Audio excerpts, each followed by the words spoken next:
There is something oddly comforting about the echo of a question unanswered for too long. What did they sleep on? Before the mattress, before memory foam, before pillows shaped to cradle your neck, before orthopedic support, before fitted sheets and scented candles. What cradled the weight of a body in the dark long before comfort was crafted by science? You imagine it now, eyes fluttering shut to the soft cadence of your breath. A world without coil springs or luxury toppers. A time when sleep was a practice, not a purchase. Tonight, you're not in your bed. You're not in your century. You're travelling, not just through time, but across straw-strewn cottages, into smoky monasteries, beneath silk-lined palaces. You are the quiet observer, slipping barefoot into the forgotten rooms where humans once laid down, not in pursuit of perfect rest, but simply to survive the night. Before we begin, tell me, where are you, and what time is it for you? Leave a comment below, not out of habit, but because I'm truly curious. Are you drifting in the high north where the sun barely sets, or nestled in a quiet room in the southern hemisphere as winter winds sigh against your windows? Now, let yourself sink back, pull the covers a little closer, let your fingers loosen, your jaw unhook, take one slow breath, and then another. Tonight, I'll keep you company through the hours ahead. Now close your eyes and walk with me. The first sound is wind, but not wind as you know it. It carries no scent of traffic, no hum of neon. This is the low, low exhale of a forest clearing in the year 812, in the kingdom once called Francia. You're alone, for now, a traveller on foot, cloaked in undyed wool, dust crusting the hem of your tunic. The sun has already fallen behind the hills. Twilight stretches thin across the path, and your body, dulled from the day's walking, cries out for rest. Ahead is a clearing, not just any, but a thatched cottage, low to the ground, its stone walls breathing out the heat of the day. You duck inside, a single room, one fire, dimming, 2 goats, a woman, sleeping. Her breath rises and falls in rhythm with the wind, and beside her, scattered across the floor, is the bed. Not a bed in the way you imagine. No wooden frame, no mattress, no crisp linen, only bundles of hay. The hay lies atop a woven mat of rushes, freshly gathered, still fragrant. A coarse wool blanket, patched and heavy, is tucked over the bundle.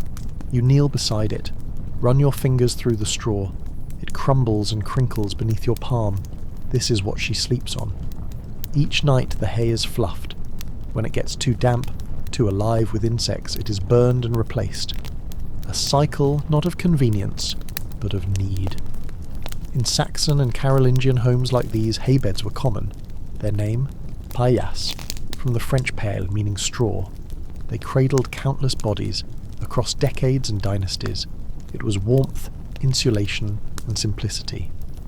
You lie down now, on the second pile she has prepared. The scent of dry grass rises with you. It is not soft, but it is not painful. It is enough. In this century, that is the rule of rest. Is it dry? Is it warm? Can I close my eyes and keep them closed? You shift your body to find a groove in the earth beneath, and in that instant your limbs release. There is no expectation, no perfection, only presence. Here, sleep is not a luxury, but a necessity, raw, unadorned. Your breath mingles with the hearth's final exhale. Outside, wolves howl across the trees. Inside, the goats stir, and above you, the straw cradles your weary spine like the hand of something ancient. You do not dream. Not yet. The straw of the peasant's floor still clings faintly to your garments as the world shifts again. Not suddenly, but as if you are walking through the fabric of time itself, passing seamlessly into a cooler, darker place. Your steps echo now, not on dirt or mat, but against cold stone. The air is sharper here, tinged with beeswax, old smoke, and damp stone. You have entered a monastery, somewhere in England, late in the 12th century. The walls are thick, the windows narrow slits of grey morning light. The silence is so complete, it feels like a pressure on your skin, a texture that clings to every surface, even the inner walls of your thoughts. The monks of this place are already awake. They have been since the 2nd hour of night. Matins rang out long before the rest of the world stirred, and now Lord's draws near. You are among the Cistercians, the white monks, known for their austerity, their precision, their refusal of comfort. Their beds, if one dares to use the word, are lined in rows within the dormitory, a long upper hall beneath a slanted roof, open rafters creaking faintly overhead. There are no partitions, no privacy, no indulgence.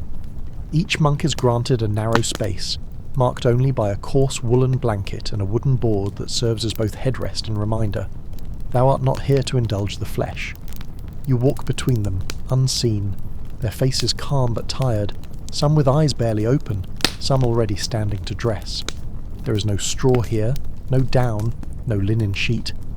Only the hard platform beneath the blanket raised a hand's breadth off the stone floor, and in colder seasons, a second layer of wool to guard against frost that creeps even indoors.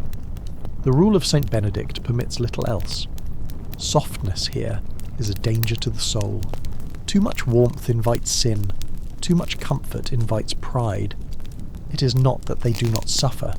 You see it in their gait, the stiffness in knees and backs, the hollowed eyes of the elder brothers. But it is a suffering chosen, refined into discipline. Sleep is short, fragmented by prayer, and even within its limited bounds, it is not meant to be enjoyed but endured. In the quiet of this dormitory, there is no sighing into blankets, no stretching out in relief. There is only the surrender of the body into its duty, and the slow passage of hours under the vigilant eyes of heaven. And yet, even in this austere space, there is a kind of peace, a rhythm.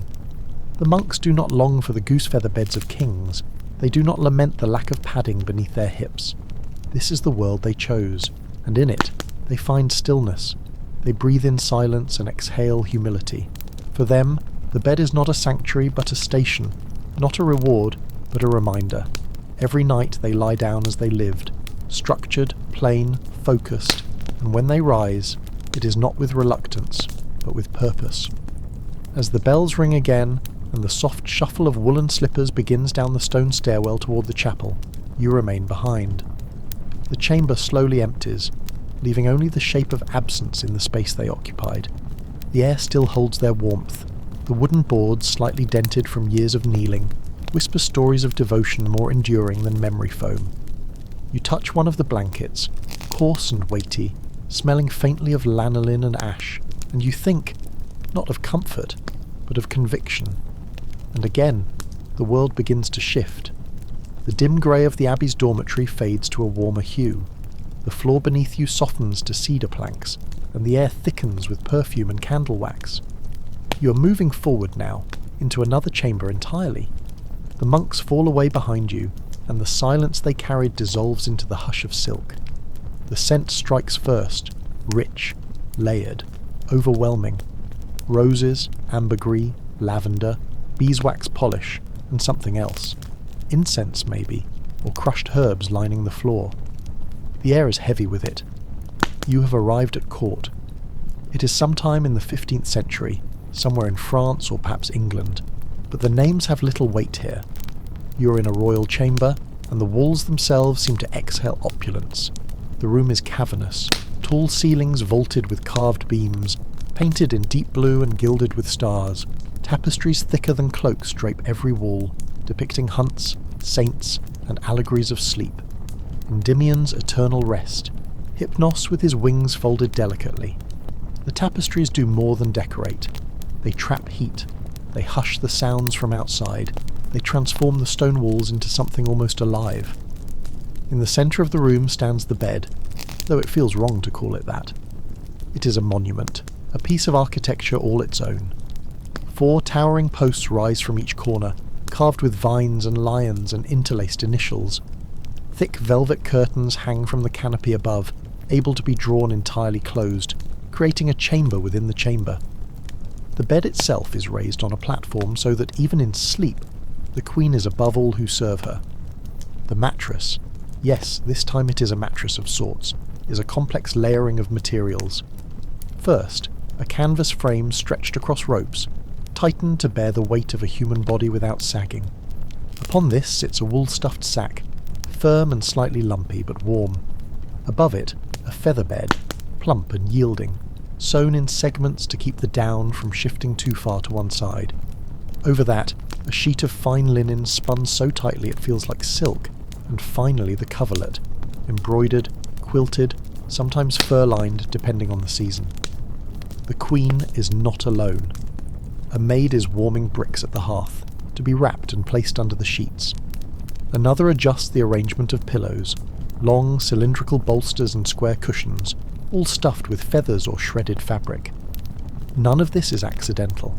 The placement, the order, the exact angle of inclination for the Queen's spine, it is all dictated by tradition, rank, and need. Rest, for royalty, is a form of ceremony. Even unconsciousness must serve the image of power. But what truly separates this bed from the monk's board or the peasant's hay is not the comfort. It is the labour behind it. The human hours spent stitching, fluffing, washing, smoothing. This bed is the effort of 10 people made physical, and yet for all its beauty it is no guarantee of better sleep. The mattress may shift, the ropes may sag. Lice, ever democratic, still crawl in linen folds, despite perfumes and servants. The nights may be filled with anxiety, with thoughts of inheritance and alliance, with the weight of crowns. You sit gently on the edge, feeling how the featherbed shifts beneath you. There is no memory foam here. There is memory, but it is the memory of bodies, nobles, queens, visiting dignitaries, who lay here and hoped that sleep might bring them clarity or escape. A single candle flickers in a bronze sconce nearby. It throws shadows across the embroidery of the coverlet, where golden thread has been sewn into the shape of hawks in flight. The Queen's voice murmurs beyond the curtain. Her attendants speak in hushed tones. Tonight, she will not sleep alone. A visiting ambassador will be housed nearby, and her dreams will not belong only to herself. The air shifts, the curtains drawn slowly shut by a lady-in-waiting. The bed becomes a cocoon, velvet-lined, scent-soaked, layered in symbolic weight. But outside the curtain, near the hearth, the maid lays down her own blanket, curls on the stone floor and covers herself with her cloak. The mattress is not for her. She will rise with the frost still sharp in her lungs, and when she does, the fire will have burned out, and the bricks beneath the sheets will have cooled. Your eyes lift. There is a window, high above, barely open, letting in the scent of wet grass and distant wood smoke. You move again, this time carried not by steps but by a current of centuries, away from velvet and heraldry toward the green edges of history, where sleep belonged to the earth once again. It is dark when you arrive, not city dark, not even forest dark, but a deeper shade of night that hums just above absolute blackness. You are in the north now, among the Norse. 9th century. Winter lingers on the threshold. The sky outside is black and starless, pressing low over the sloping roof of the longhouse. Inside, smoke curls lazily from the central hearth, its breath slow, constant, trailing toward a hole in the roof that lets out more heat than it keeps, but it is enough. It is always just enough. You stand for a moment near the entrance, adjusting to the light, or the absence of it. The space stretches long and low, timber walls insulated with turf and layers of sod.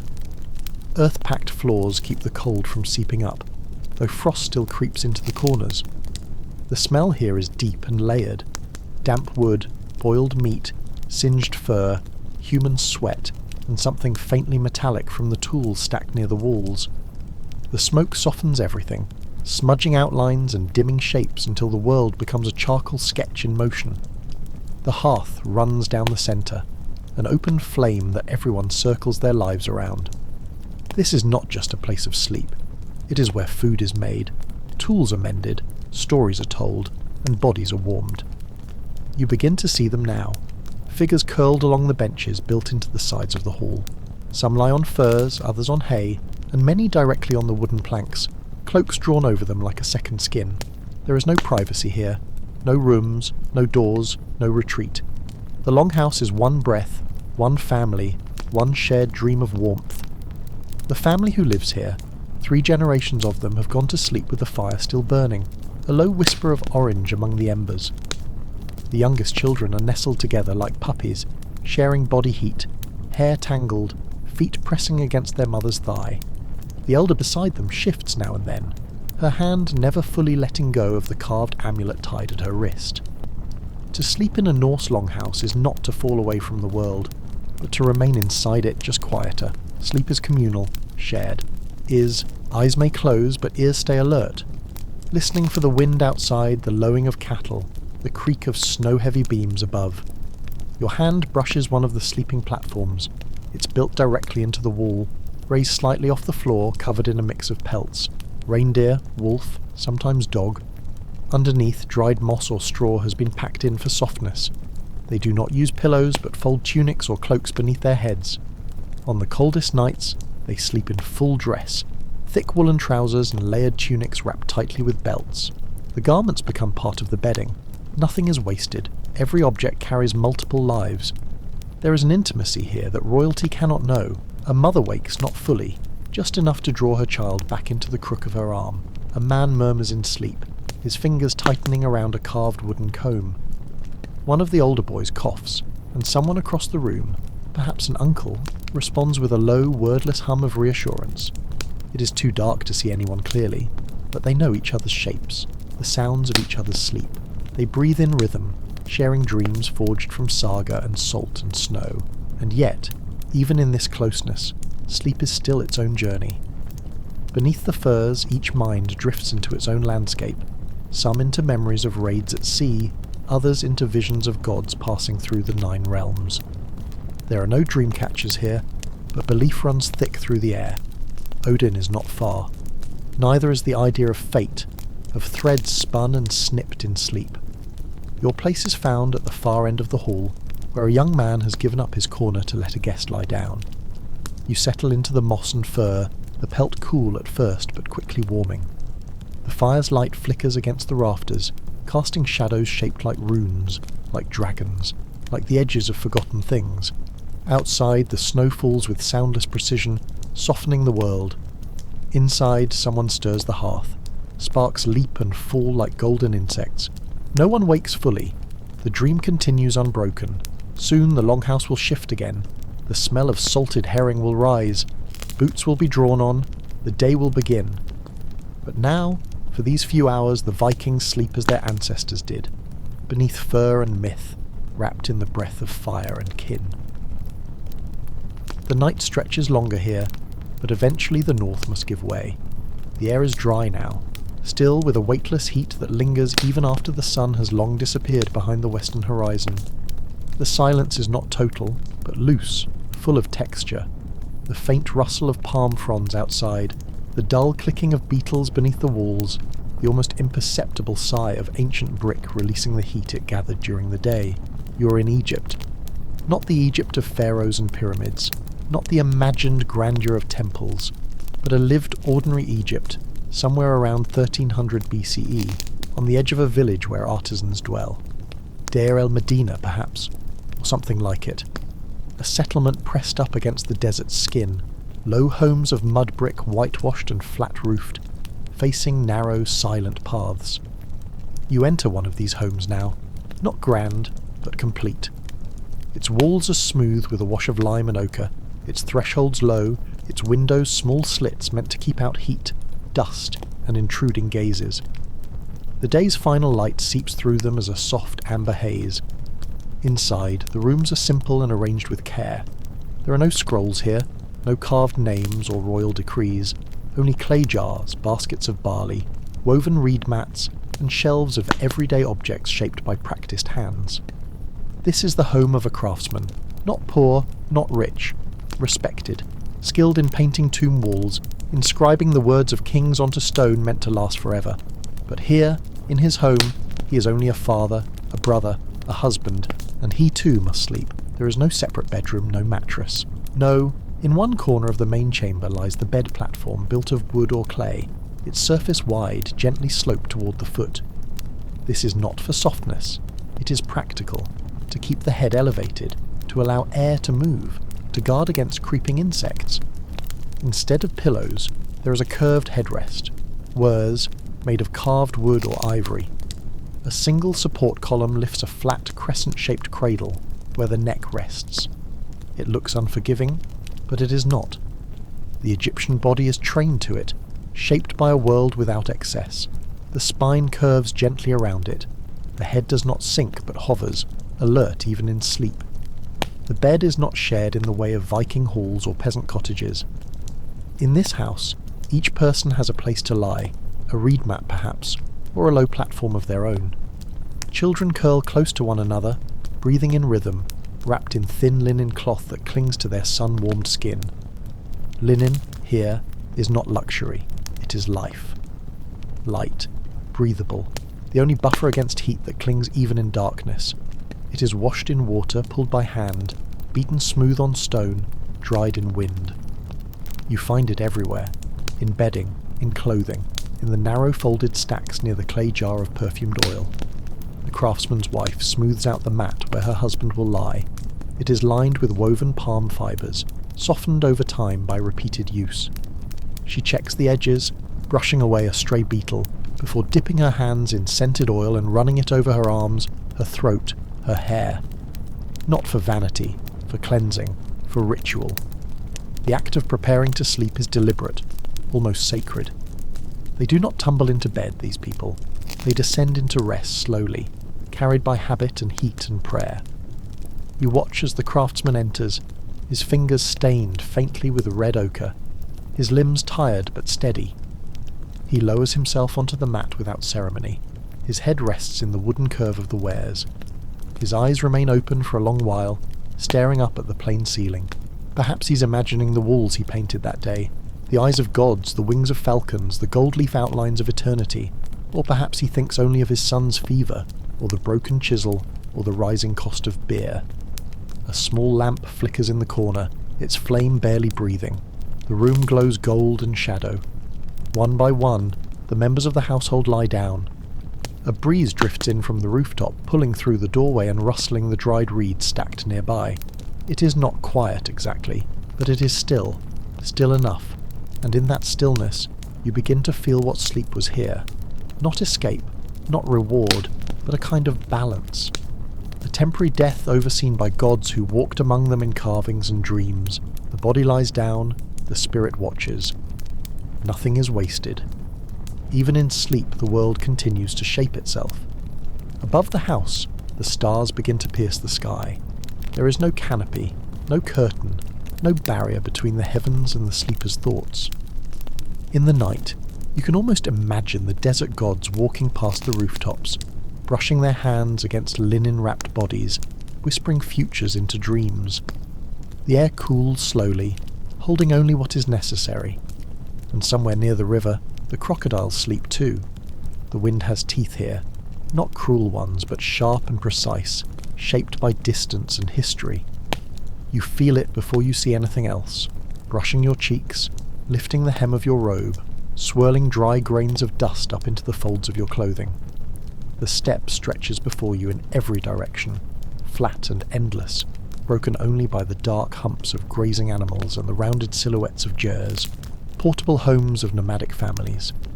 You are somewhere deep along the Silk Road, between empires, between cities, between the marked paths of maps. The land does not name itself, it simply continues. It is the 11th century.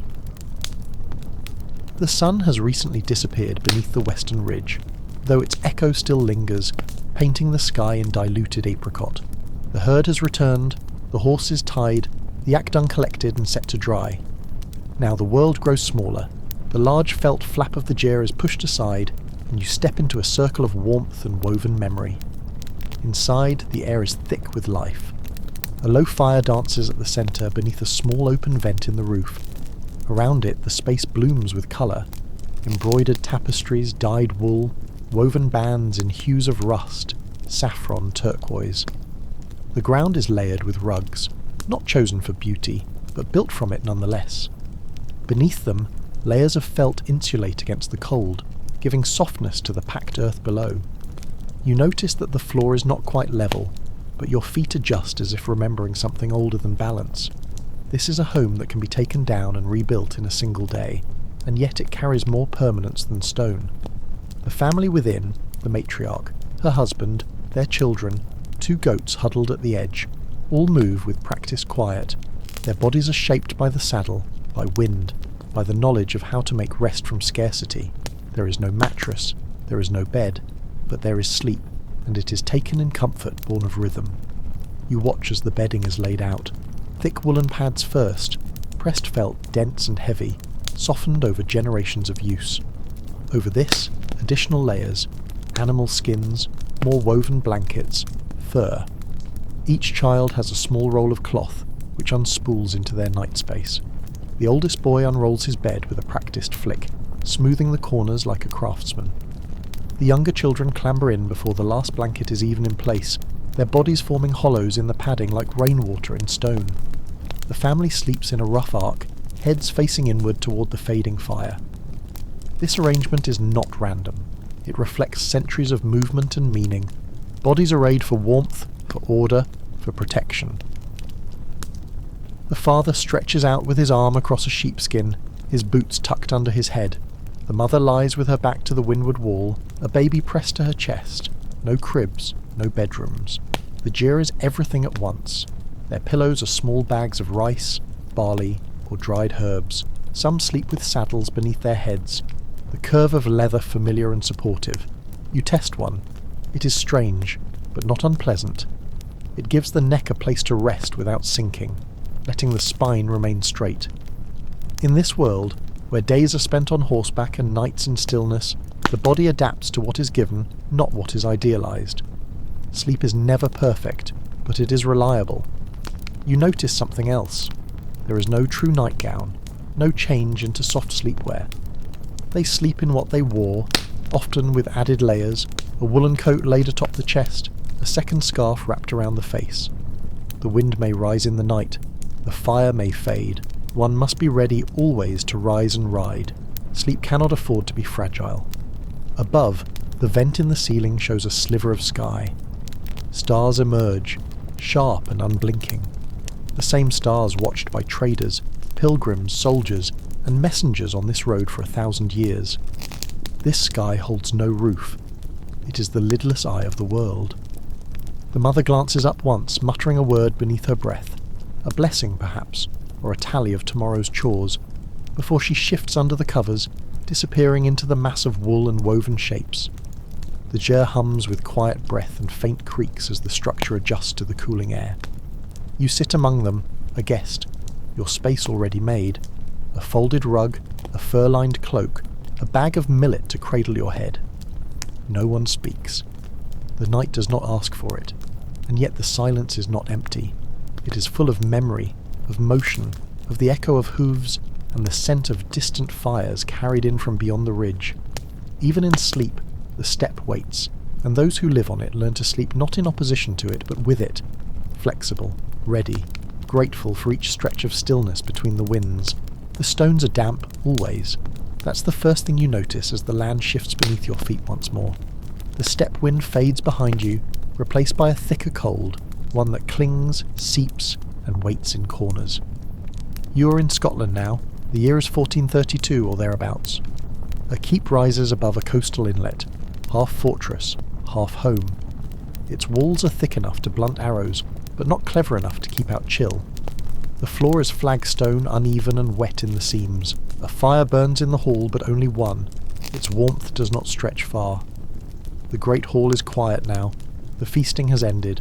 The benches are empty. The dogs curled beneath the trestle tables. Smoke curls slowly upward from the central hearth, caught in the web of old beams above. It stains the ceiling black year after year. A few embers hiss softly, spitting at the damp log that someone laid too late. The servants have vanished to their corners. The night belongs to stone and breath and slow-burning chill. At the far end of the hall, past the worn tapestry depicting some half-forgotten battle, lies a raised wooden platform. This is the laird's bed. It is not private in the modern sense. The curtains give some illusion of separation, but the sounds of dogs scratching, wind moaning through the cracks, and the distant coughs of servants on the floor below drift easily past the velvet folds. Still, it is the best bed in the keep, and with good reason. The frame is carved oak, high enough to need a step or two. Beneath it, cedar shavings are scattered to discourage rats. Upon the platform lies a layer of straw stuffed inside a linen sack, called a tick, laid over leather straps stretched tight across the wooden frame. This straw is newer than most, changed last fortnight, gathered from the harvest field and dried with sweet herbs to mask the rot that always creeps in, even in noble houses. Over this, 2 thick woolen blankets, each one lined with rabbit fur at the edges, stitched with the family crest. The smell of lanolin still lingers. A third coverlet, coarse but clean, is folded near the foot, ready to be drawn up in the deeper hours. You step inside the curtain and feel the difference at once. The air is warmer, slightly, trapped and thick with the scent of wool, smoke, and the faint trace of iron. The laird himself lies half-propped against a bolster stuffed with goose feathers, his shirt unlaced, his sword not far. He sleeps lightly, a man accustomed to midnight alarms and rude awakenings. One hand rests on the hilt of a blade, the other curls beneath the fur. His dreams are likely short and guarded, his body tensed even in rest. For a man in his station, sleep is never deep. There are clans to watch, crops to defend, a castle to hold against both enemy and weather. Beside the bed, a wooden cradle sways slowly, as if still remembering the last touch. The baby sleeps curled like a snail, wrapped in sheepskin, cheeks flushed. A maid lies nearby on a rush mat, her own blanket thin and patched. Her body is turned toward the child, breath slow, one hand splayed as if ready to catch a cry before it rises. Across the hall, other members of the household bed down, the steward in a corner wrapped in his cloak, the cook on a pallet of moss and worn linen. In the loft above, the laird's sons sleep 2 to a bed, their straw tick shared, their blankets stolen back and forth in a quiet battle of elbows and feet. These beds are not fixed, some are cots, some sacks on the floor. Sleep here is mobile, adaptable.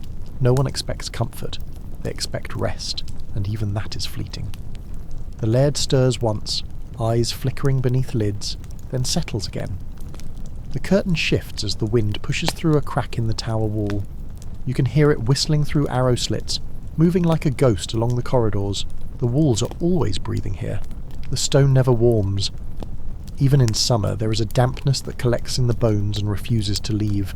That is why the people here sleep in layers, in boots if needed, in cloaks wrapped tight, with hot stones at their feet or a hound tucked against their legs. Above, the thatched roof groans in the wind.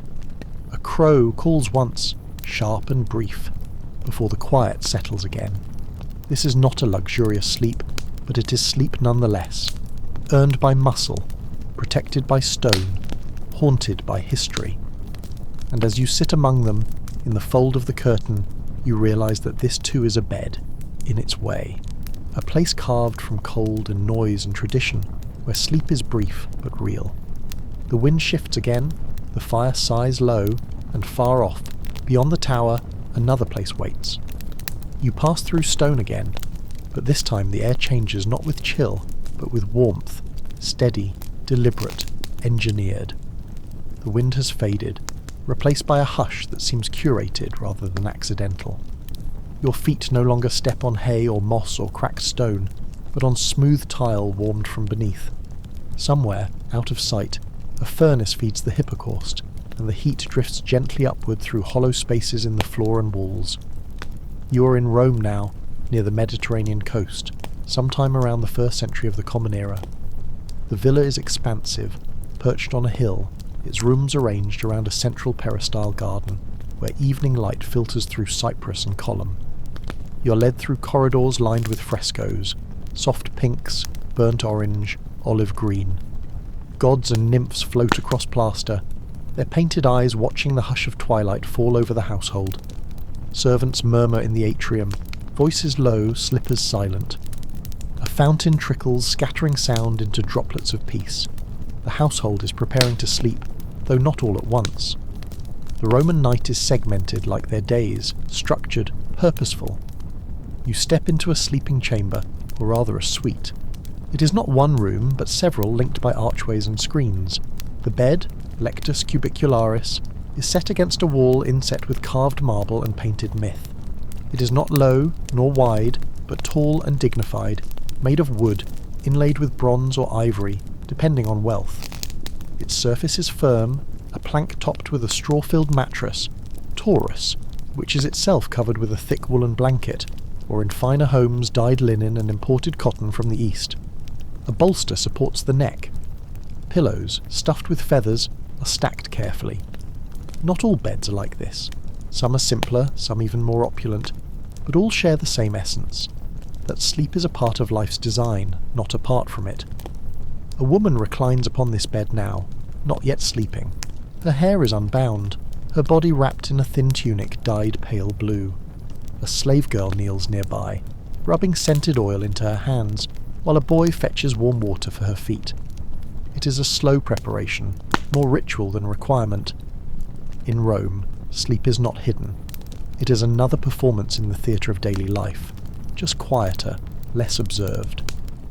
Beds are placed in bedrooms, yes, but also in dining rooms, gardens and libraries. To rest is not weakness. It is human. You walk further into the house and find another room, this one lined with simpler beds, low couches with curved ends arranged in a semicircle. This is where the family may nap during the day, or receive guests who speak long into the night. Sleep is woven into the rhythm of Roman hours, taken in pieces, divided by meal, task, obligation. The siesta begins here, not named as such, but lived, practiced.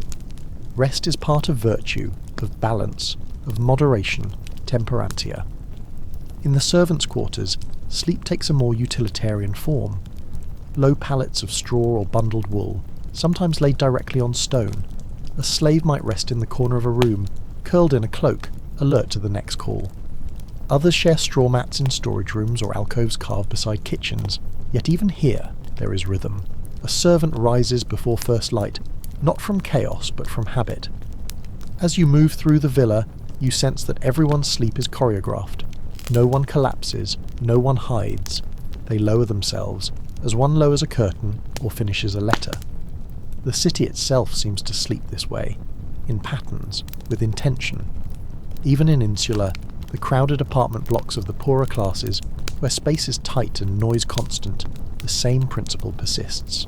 Sleep is a necessity, yes, but also a shared practice. Hammocks strung between beams, straw ticks rolled and unrolled each evening, whole families resting in shifts, like breathing organs of a greater body. Outside, the garden darkens.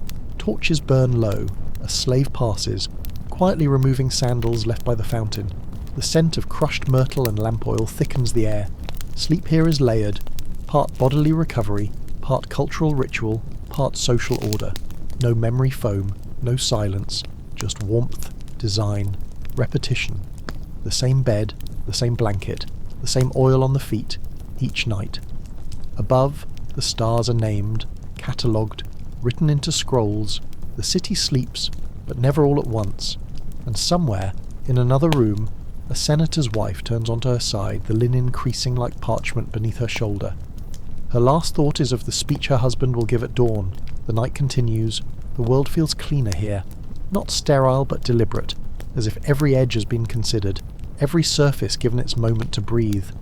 You arrive not with a gust or a shift, but with a soft unrolling of time, like a scroll gently opened in the hands of someone who knows how to read not just text, but space. It is Japan, sometime in the Heian period, perhaps the 10th or early 11th century, and you find yourself standing at the threshold of a Shinden-zukuri residence, the home of a court noble where the walls are paper, the floors are reed, and the night does not descend. It simply arrives. A corridor of polished cypress wood guides your steps. The sliding doors, fusuma, are pulled aside with a sound no louder than a whisper. Beyond them lies a room nearly empty. That is not to say it lacks richness. On the contrary, the emptiness here is its luxury.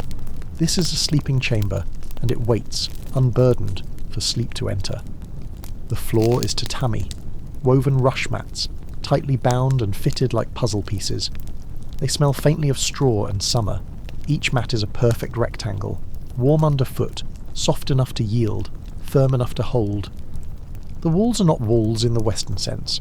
Paper screens filter moonlight through ink-painted scenes, cranes in flight, pine trees bent in wind, the curve of a mountain rendered in 3 fine brushstrokes. You stand in the middle of the room and hear nothing but the distant crack of bamboo swaying in the night breeze. Sleep here is not permanent, it is assembled.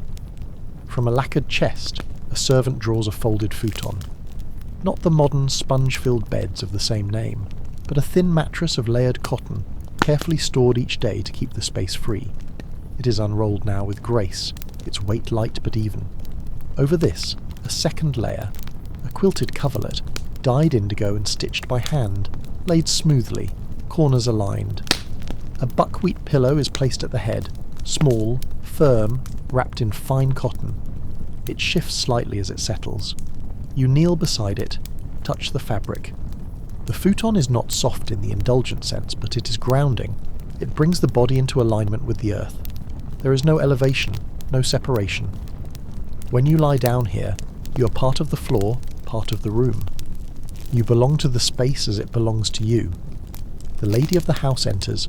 Her robes rustle like paper against paper.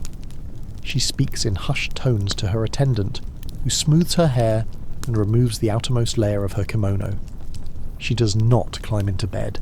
She descends into it gracefully, with a motion practiced from childhood. She turns on her side, facing the ink painting of a plum tree in bloom.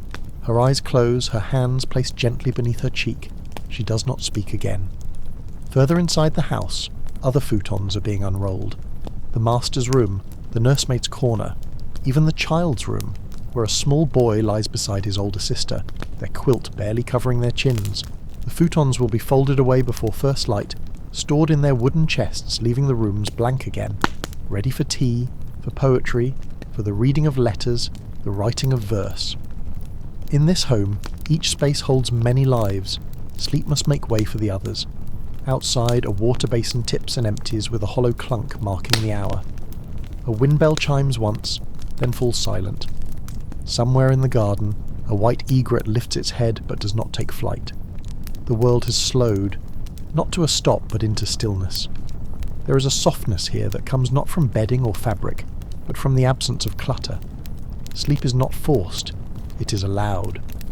And not far away, in a modest house by a stream, a farmer lies on his own tatami mat, wrapped in a simple cotton blanket. His back is straight, his hands are folded. The floor beneath him is cold, but familiar.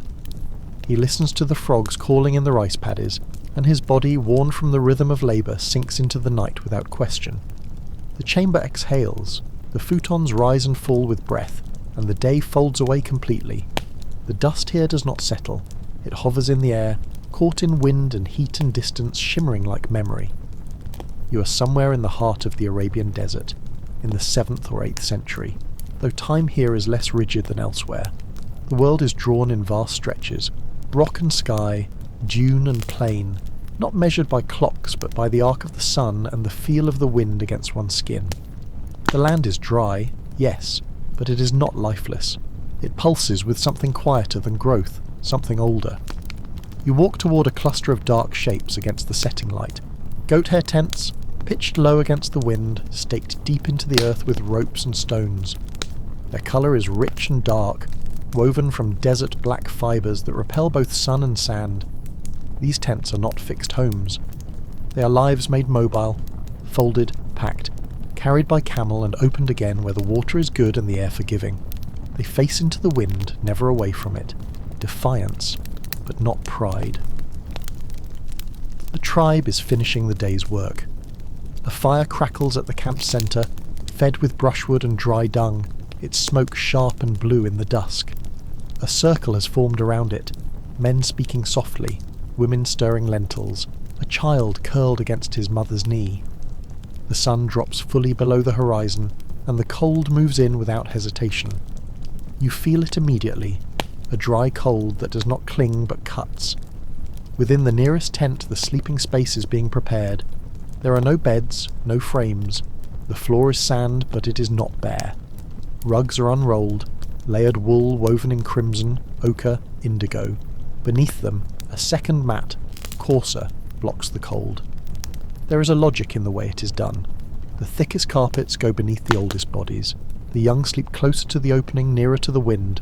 There is no room division here, only space understood. You step inside and notice the rhythm. A padded saddlebag becomes a pillow. A camel saddle, inverted, is wrapped in a wool shawl to cradle the head. The body is covered in a single woven blanket, thick and heavy, shared if necessary. The sand, still warm from the day, radiates upward through the rugs, giving comfort from below. There is no softness as you know it, no cushioning, no embrace of foam or feather, but there is shape, there is intention. The sheikh settles into his place first, not from privilege, but age. His knees crack as he lowers himself. His face is lined with sun, his hair streaked with salt. He says nothing. His eyes close before he lies back, his hands crossed over his chest. One of his daughters brings an extra blanket and lays it gently over him.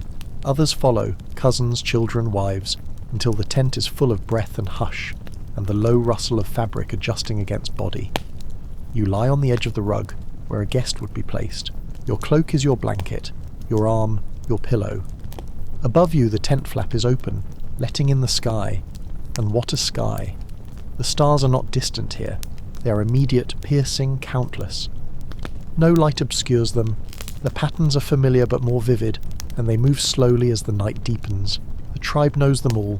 They navigate by them, pray by them, rise with them. Tonight, they sleep beneath them. There is no insulation here, no walls to soften sound or scent.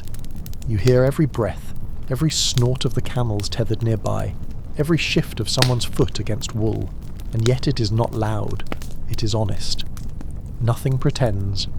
Even the wind sounds real, like something with breath. The child beside you, perhaps 4, perhaps 6, has fallen asleep with one fist still closed around a strip of cloth. His body curls inward, tucked into the smallest hollow of the rug. His sister sleeps with one hand over his back, not protectively, but instinctively. Their mother murmurs a single line of verse, a bit of sung poetry too soft to follow. The stars do not blink, the sand does not stir. The fire outside has gone low, reduced to red bones and smoke. In the morning everything will be rolled again, the rug shaken, the saddles packed, the tent collapsed.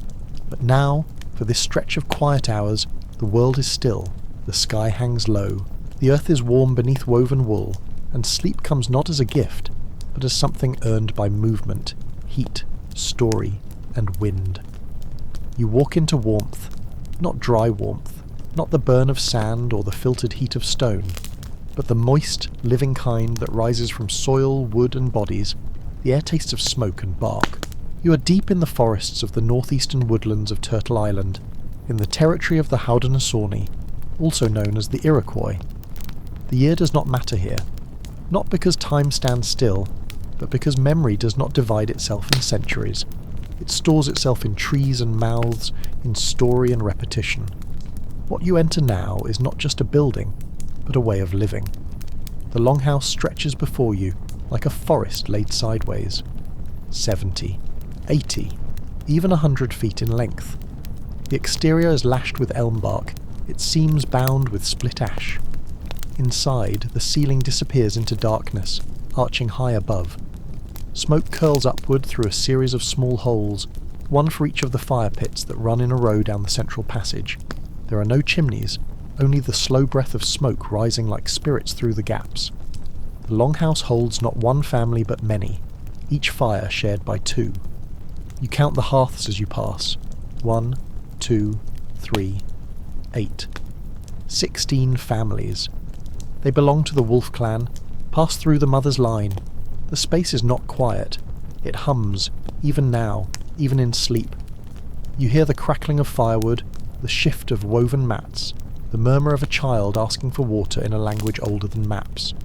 The sleeping platforms are arranged in tiers. Along each side of the longhouse are 2 levels of wooden bunks, built of poles lashed with sinew, their surfaces laid with mats of cattail or woven bark, sometimes fur-lined, sometimes bare. Above each bed, bundles hang from hooks, clothing, tools, food stores, bone ornaments. It is dense, but not cluttered. It is layered. You step closer. A grandmother lies beneath a bear pelt, her breath slow, her body shaped by years of labour and laughter. Above her, a younger woman braids her own hair in the dark, sitting on the edge of the upper platform, her feet dangling toward the fire below. There is no privacy here, but there is closeness, the kind that holds you, even when the nights stretch long and the snow whispers against the outer walls. The bedding is simple, fur for winter, rush mats in summer, cloaks sewn from hides.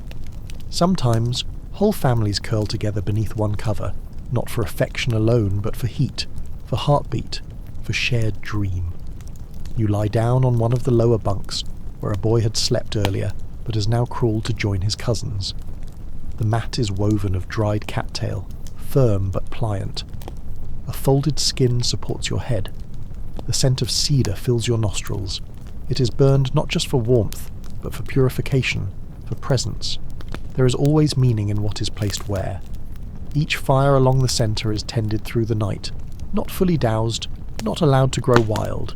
One person from each pair of families watches the flame in turn, feeding it slowly, a sacred task.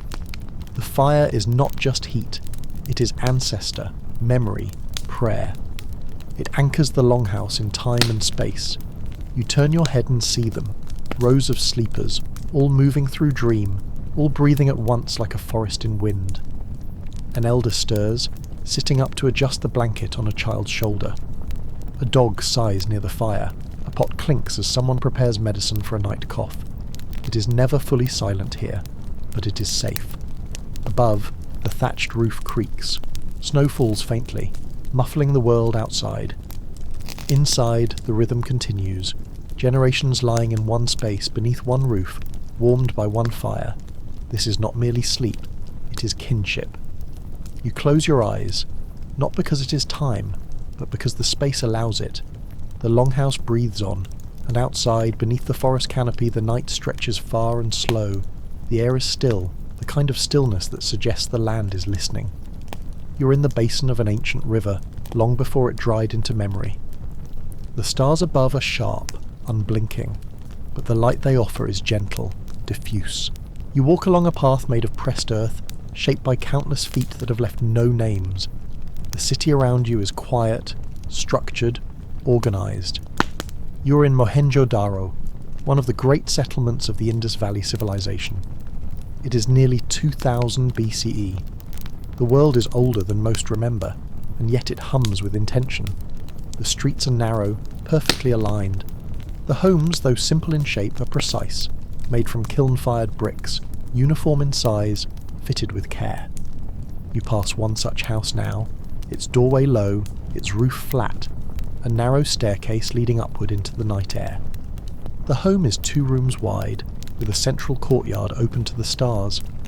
This is where the family sleeps in the warmer months, where the wind can move freely across their skin.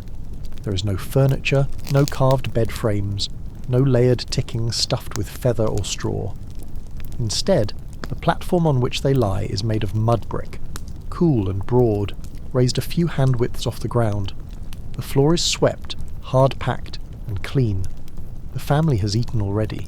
Grain cooked with milk, perhaps, a handful of lentils, dried dates. Now they prepare for sleep, and they do so without haste. The bedding is sparse but purposeful. Thin cotton sheets dyed with plant pigments, long since faded, a reed mat to lie upon, a tightly rolled cloth to serve as a pillow. You notice how little separates them from the structure of the house. The bed is not a separate object. It is built into the space itself, wall, floor, and rest, all part of one body. The father lies down first. His hair is bound with cord, his body lean, sinewed by sun and labour. He closes his eyes as soon as he finds the groove in the mat that remembers his weight. The mother finishes brushing sand from the child's feet, then lifts the boy onto the brick bed, tucks the light sheet around his shoulders, and hums a sound with no words. She lies beside him. The sheet is not wide, but they are used to sharing. No one turns in sleep here without a quiet awareness of those beside them. There are no lamps lit. The fire was put out an hour ago. The only light now comes from the moon, which casts a lattice of soft shadows through the wooden beams across the courtyard. The scent of clay and stored grain, of pressed cotton and ash, fills the air. A neighbour coughs nearby. Someone whispers a last line of speech. Nothing urgent, just a thought that could not wait for morning. This is not a culture of display. The Indus Valley leaves few grand declarations, no surviving palaces or named kings, but the order of its bricks, the drains that carry water, the way every space is designed for flow and function. These things speak of a people who valued stillness, clarity, and care. Even in sleep that precision holds. The bedding is folded each morning, the mats aired, the brick platform swept. Sleep is integrated into the architecture, not placed above or apart from it. You lie at the edge of the courtyard, your place prepared by quiet hands, a mat, a cotton wrap, a firm coil of cloth beneath your neck. The stars above you hang steady. No smoke curls in the air, no flame flickers against the walls, and yet you feel no lack of warmth. The bricks, baked all day by the sun, give back their heat like a memory. Somewhere, water drips in a terracotta basin. A bird rustles in its rooftop nest. The wind slides slowly through narrow alleys, weaving between the lives of those who have already drifted into sleep. Here, the world does not vanish when the eyes close. It narrows, sharpens, quiets. The city sleeps, but its form remains. A network of stillness bound by clay. The air is dense here, not suffocating, but present. It wraps around your skin like water that forgot how to flow. Every breath carries warmth, wet with green things. You're far now from brick, stone and wool. The jungle edges the world here. You hear it long before you see it. Frogs chirping with rhythmic certainty, wings fluttering above the canopy. The distant echo of drums, steady, slow, not ceremonial but lived. You are somewhere along a tropical river, in the humid folds of a South American rainforest. The year could be yesterday or 1,000 ago. It is the hour just after dark and life still stirs in every direction. You step lightly through undergrowth, guided by woven torches that burn low and steady. Ahead, nestled in a clearing above a soft rise in the earth, is a house not made to last forever, but made well.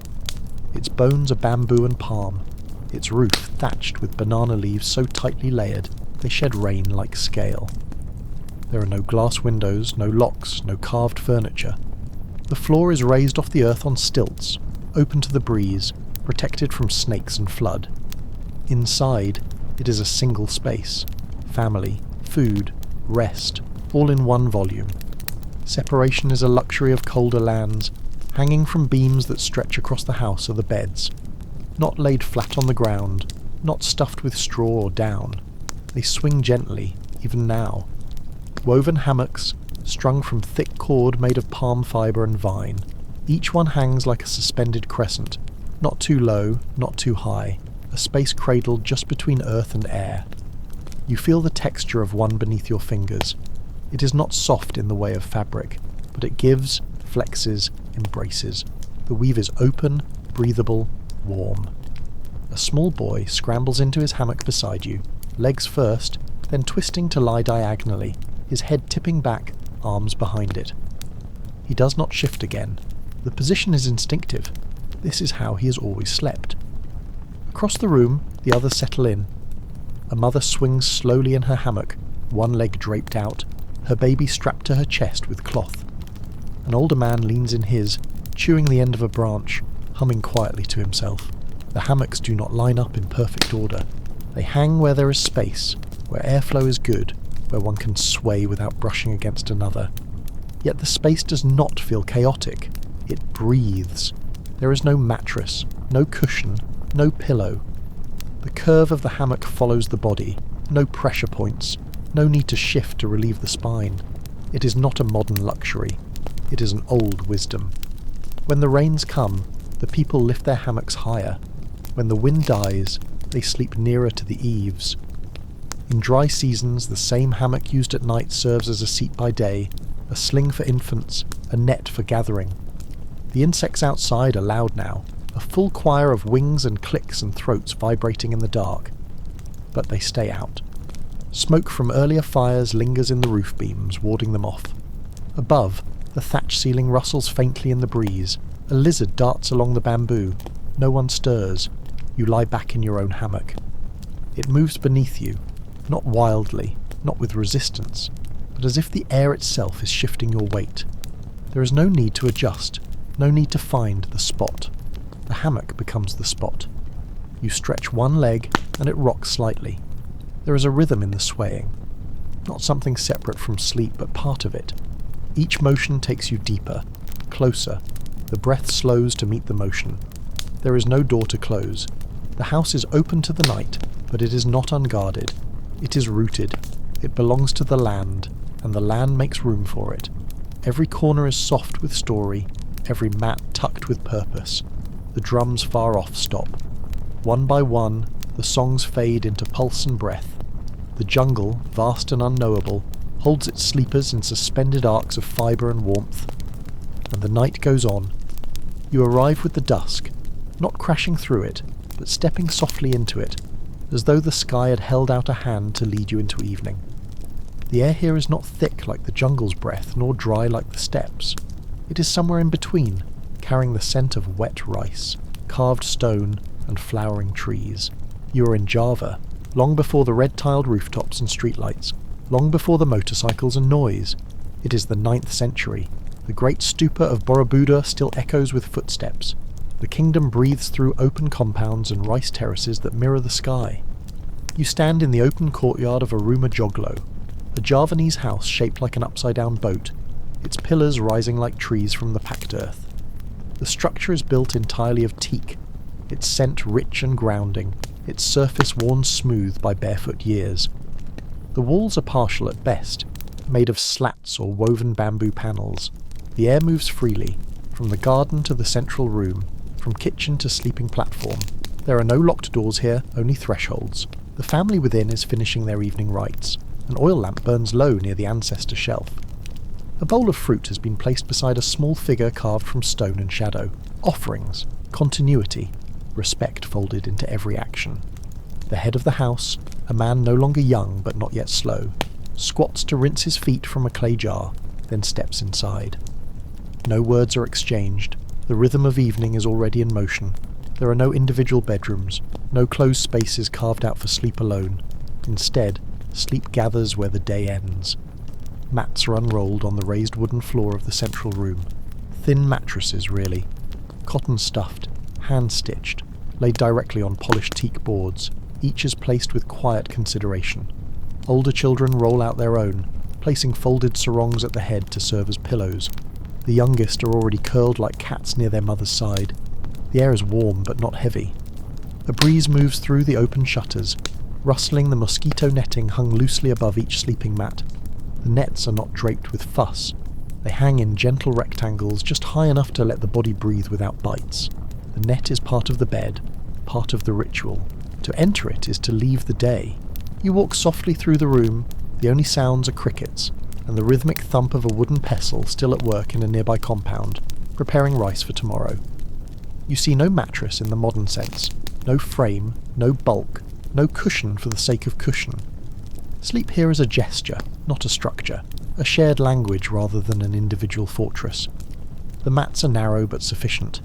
A single cotton blanket rests at each foot, unused in the heat but ready should the wind shift. The adults sleep nearest the ancestral altar, the children along the outer walls. There is no hierarchy in bedding, no indulgence, but there is ease, familiarity. This is not a place to collapse but to settle.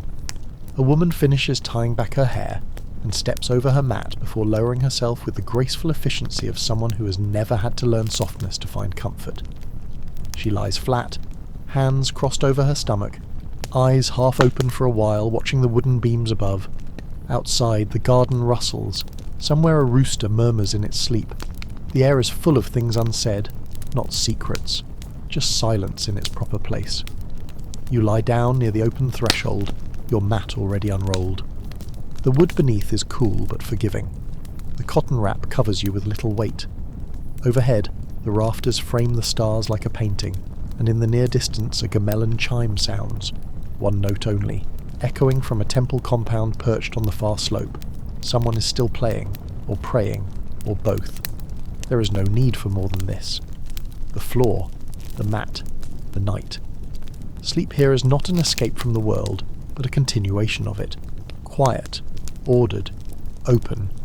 The wind reaches you first. Fine, dry, restless. It carries no leaves, no moisture, only the taste of distance.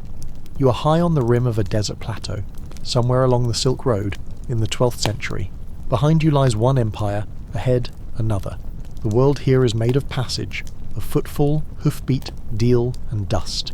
The stars are larger than elsewhere, like coins hammered too flat, and they hang low in a sky that knows no borders.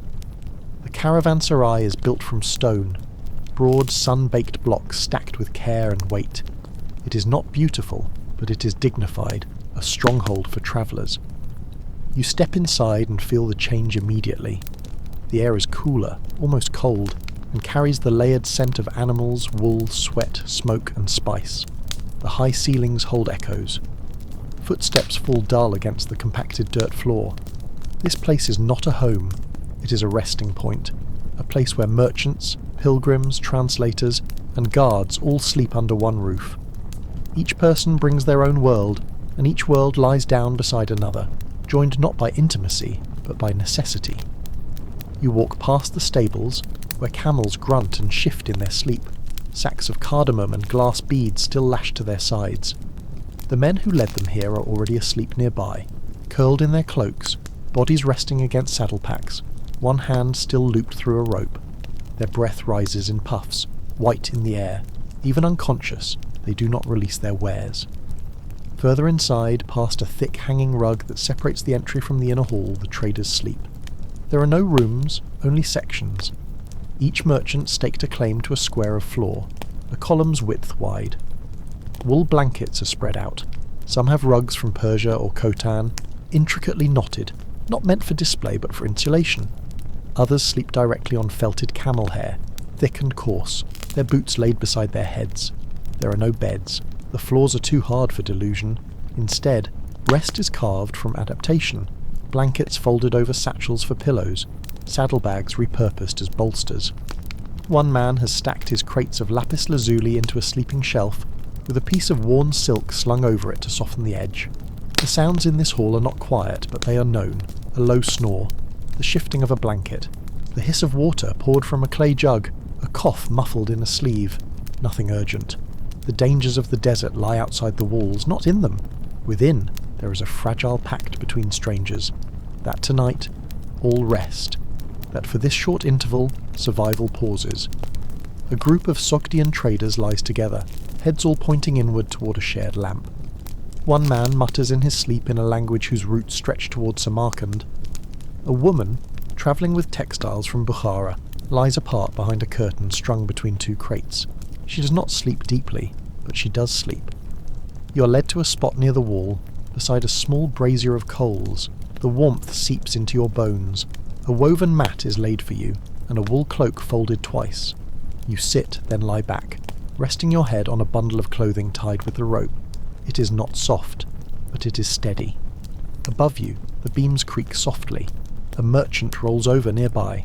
The heat from the coals flutters. Somewhere outside, a dog barks twice, then falls silent. This is sleeper's pause. Not deep, not pure, but sufficient. It will be early when they wake, before the sun. They will drink bitter tea, recinch their animals, and move again into the wind. The caravan will stretch itself out over the sand like a line of script across parchment. The inn will empty, the mats will be rolled, but for now, the floor holds all of them. Their breath, their weight, their guarded dreams. Sleep is not peace, it is trust, and trust here is the bed they share.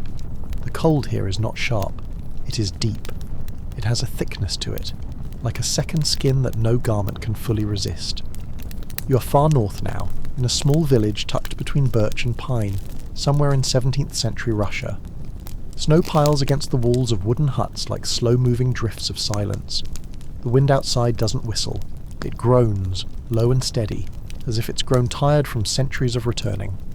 You step inside an izba, a peasant's log home, and the world changes. The air is warmer, not from insulation, not from clever design, but from the thing that rules the room, the pechka. It is not just a stove. It is the hearth, the oven, the bed, the heart. A vast block of clay and brick, whitewashed, square-shouldered, and taller than a man. It sits at the centre of the house like a sleeping bear, swallowing wood and exhaling warmth. Everything bends toward it. The people, the furniture, even the animals who huddle near its base for heat. There are no mattresses here, no raised beds, no bedrooms even, just the stove and what it provides. Along one side of the pechka is a flat platform of brick, wide enough to lie on. It is warm, almost hot, from the fire that burns beneath. This is where the elders sleep. their joints too stiff to lie on the cold plank benches or straw pallets that the younger ones use. You see an old woman already resting there, her body curved to match the warmth. Her face is folded into lines, each one a story that will never be written. A woolen shawl wraps her from shoulder to toe, and beneath her, a fur pelt softens the brick's edge. She does not stir. The heat holds her. Beside the stove, a younger woman lays a blanket of coarse linen on the floorboards. She fluffs a sack of straw into a vague pillow shape, then sits cross-legged for a while, mending the hem of her child's tunic with rough thread and fingers stained by soil. Her son, no more than 7, has already collapsed onto his mat, curled like a cat, arms beneath his head. He does not need comfort, only warmth. The Isba is one room. Everything happens here. Birth, death, sleep, food. The walls are lined with icons, their gold leaf dulled by years of smoke. A tallow candle flickers in front of one, casting a trembling shadow of the Virgin over the sleeping child. There is no glass in the windows, just oiled parchment stretched thin across wooden frames. It lets in light but keeps out little else. Cold seeps in at the corners, but it cannot reach the stove. You lie down near the back of the room, beside a pile of chopped wood stacked like bones against the wall. Your bedding is simple: a felt cloak, a straw mat, a folded tunic for your head. The floor beneath is dry, if not level, but the heat radiating from the pechka reaches even here, like the long, slow breath of something ancient and loyal. No one speaks, not from restraint, but because there is nothing more to say. The day is gone. The snow outside continues its silent siege. Inside, the world is narrowed to flame and body. Sleep comes slowly here, through layers of chill, but when it comes, it clings. Deep, dreamless. The baby stirs once in the cradle hanging from the beam. A hand rises from a nearby blanket to rock it, then falls still again. The pechka hums. It is not comfort in the modern sense. It is survival shaped into routine, warmth made into structure. A bed built not of materials but of fire and need. Outside, the snow keeps falling, but inside, the heat holds. The scent reaches you first. Amber and musk, rosewater, sandalwood, faint threads of tobacco curling in slow spirals through the air. You're not quite sure how you arrived, only that you're now passing beneath a pointed arch of carved stone into a room that breathes softness. The light is low, filtered through latticed screens of mashrabiyah, throwing intricate patterns onto marble floors that shine like still water. You are in an Ottoman chamber, sometime in the 16th century. The empire hums quietly behind the tiled walls, its markets closed, its fountains stilled, its sultan sleeping. You are not in a palace, but the private quarters of someone important enough to command silence. The room is neither narrow nor vast, but layered. Its beauty is not loud, but deliberate. Walls are covered in chini tiles, turquoise, cobalt, and deep crimson, repeating floral patterns in rhythmic geometry. They reflect lamplight like the skin of water. Above, the dome curves high, painted with gold-edge calligraphy, names of gods spun like constellations. The room is not just architecture, it is mood, invitation, a stillness rendered in colour and heat. The air is warm, not from fire, but from the day stored in stone. It radiates inward, making the marble feel like skin. Along one side of the room lies the sedir, a low, continuous bench built into the wall and covered with cushions, velvet, silk, linen, stacked and overlapping in no formal order. This is the bed, or rather, one of many.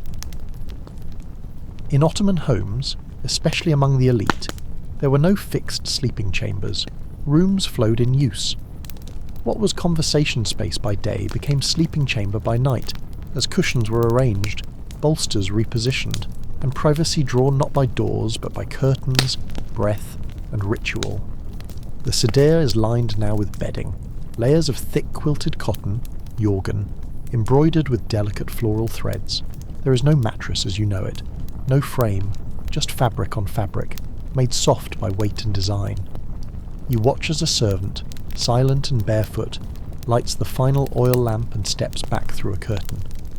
The master of the house reclines slowly, his robe loosened, his head finding a silk cushion that once belonged to a prince. He does not lie flat. He rests on one side, knees slightly bent, one hand tucked under the edge of the organ. His breath slows immediately. In the adjoining chamber, separated by an arch and a hanging rug, the women of the household prepare their own bedding. The harem is not what the world imagines. It is family, not fantasy. Mothers, daughters, sisters, servants. Each has her place. The bedding here is equally ornate, though the quilts are simpler. Sleep is quiet, divided only by cloth and distance. One woman recites a verse of the Quran beneath her breath. Another combs oil through her hair, then wraps it in linen before lying down.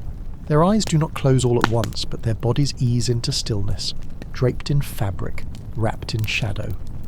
You're shown to a corner of the odour, the room. A servant gestures gently.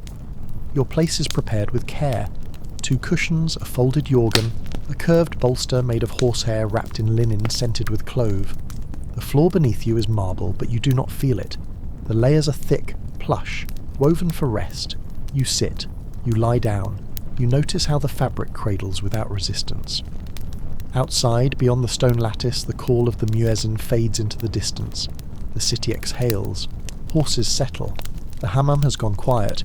The domes overhead glow faintly, as if lit from within by remembered sunlight. This is not a culture of isolation. Sleep here is not hidden away. It is woven into the living space, layered into hospitality. It exists in folds, in textiles, in time, in permission. No mattresses, only memory, scent, and breath. A eunuch passes the doorway once, checks the lamps, adjusts a curtain, then disappears. The room darkens by degrees. No one stirs.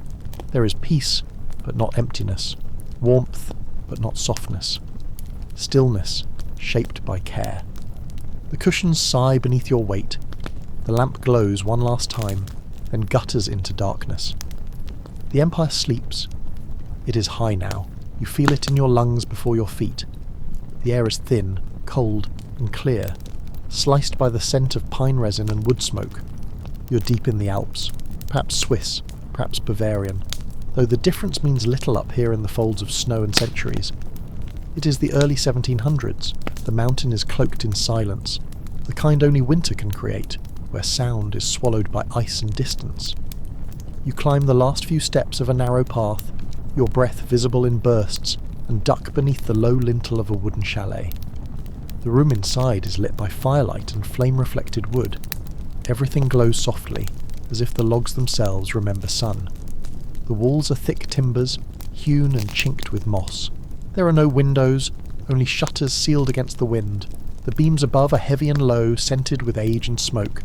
It is not a large space, but every inch is used, stacked with tools, baskets, bundles of herbs hanging upside down, and bundles of hay packed into a loft above.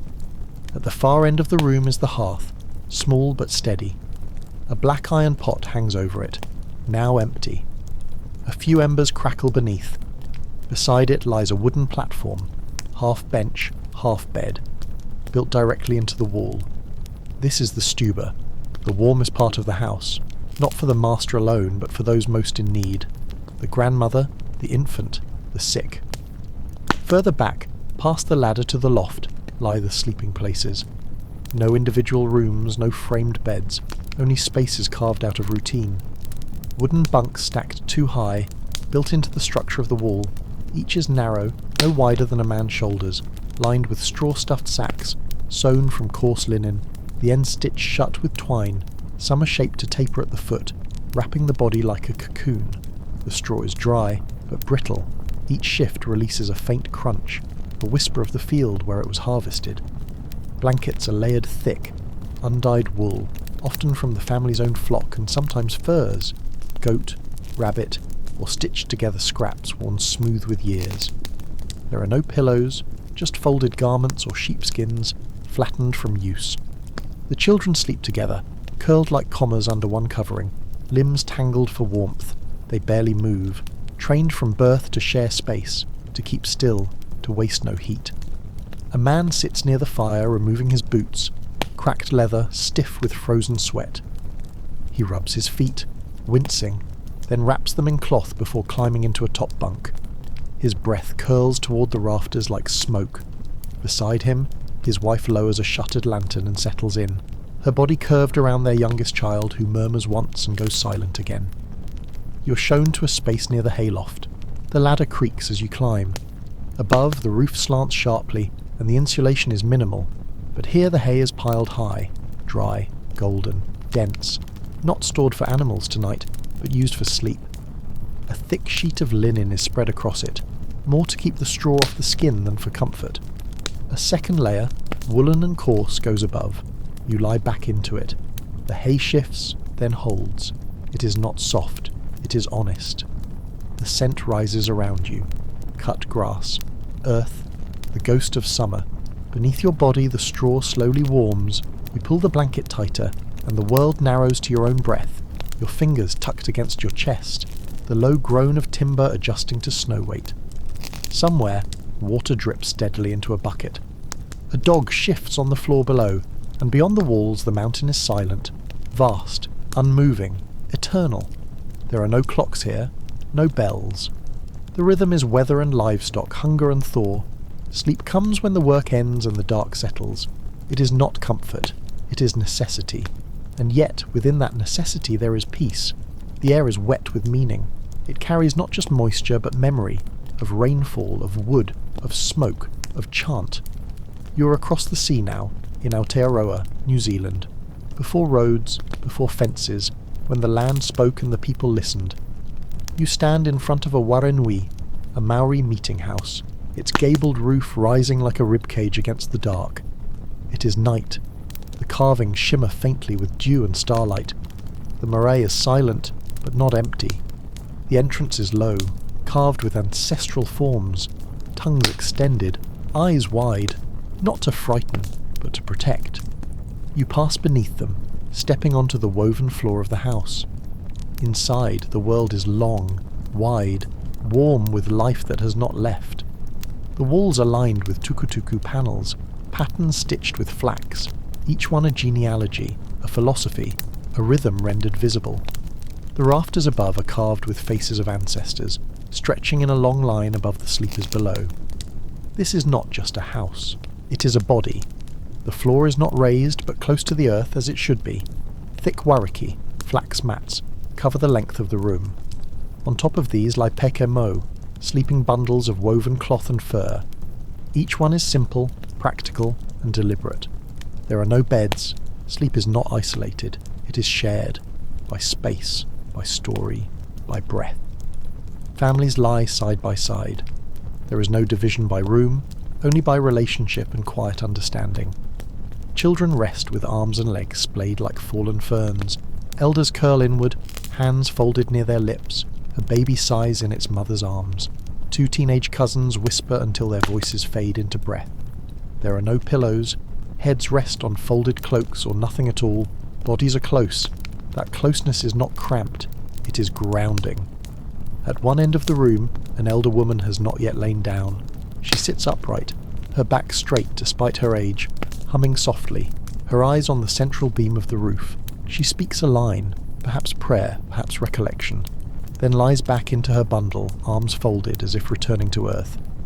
No one speaks above a murmur. The house is sacred, but not distant, sacred like breath, like sleep. You are shown a space near the side wall where a mat has been laid, a blanket folded. A young boy nods to you before turning and pulling his own wrap tight around his shoulders. You lower yourself to the mat. It is firm. It smells of dried flax, earth, wood smoke. It does not yield, but it welcomes. Sleep here is not escape, it is reconnection. Each night, the community lies down not just in one room, but beneath one lineage. To sleep beneath ancestors is to remain under their care. You can feel their carved eyes watching, not judging, but remembering. The past does not recede. It hovers, steady and known. Outside, the sea can be heard. A distant sigh beyond the trees. A dog barks once from the edge of the pay, then quiet again. Above, the rafters creak gently, and you feel the rhythm of everyone's breath slowing, sinking. No mattress, no feather-stuffed comforts, only ground, warmth, kin, and memory. Tomorrow the mats will be rolled. The stories will return to voices. The house will be walked through again in song. But for now, the one who holds them all. One body, sleeping, one memory, resting. The warmth is not immediate. It rises slowly, like breath exhaled through centuries. You are in a hanok, a traditional Korean home, sometime during the Joseon dynasty, perhaps the late 18th century. The sun has long since dipped behind the tiled rooftops and folded mountains, and the narrow courtyard outside is painted in shadow. Somewhere, a dog barks and is answered by silence. The gate has been shut. The wind cannot follow you in. The interior glows faintly, lit by oil lamps nestled in clay sconces along the walls. The paper of the doors, hanji, handmade from mulberry pulp, filters the light into warm amber, giving every surface the softness of memory. You slip out of your shoes at the threshold and feel it beneath your feet, the heat. Not from a hearth, not from flame or furs, but from stone. Ondol. It is not just a floor, it is a system, a philosophy. Beneath the smooth stone slabs, an invisible fire has been lit hours earlier in a kitchen stove, and the smoke from it is guided not into the air but through channels beneath the floor itself. The stones absorb it. Hold it. Release it upward in waves so slow and gentle, you feel them only when you've forgotten to notice. There are no raised beds in this room, no wooden frames, no mattresses. When the time for sleep comes, everything is unrolled. The bedding is stored in lacquered chests stacked neatly along the far wall, their hinges silent.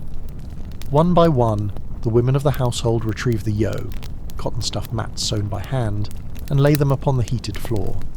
Each is paired with a thick aboul, a quilt, often embroidered, sometimes padded with silk or flannel, folded over with ritual care. The softness is not indulgent. It is necessary. The nights here can turn bitter, even when the days are mild. The father of the house lies nearest the wall, where the floor is warmest. His wife beside him. Children arranged carefully across the room, with the youngest nestled closest to the heat. A grandmother settles onto her own mat near the lamp. Her hands are tucked into her sleeves, her eyes half closed already. The scent of dried pine and rice ash lingers faintly in the room, a gift from the fire channeled below. You're given a place near the corner.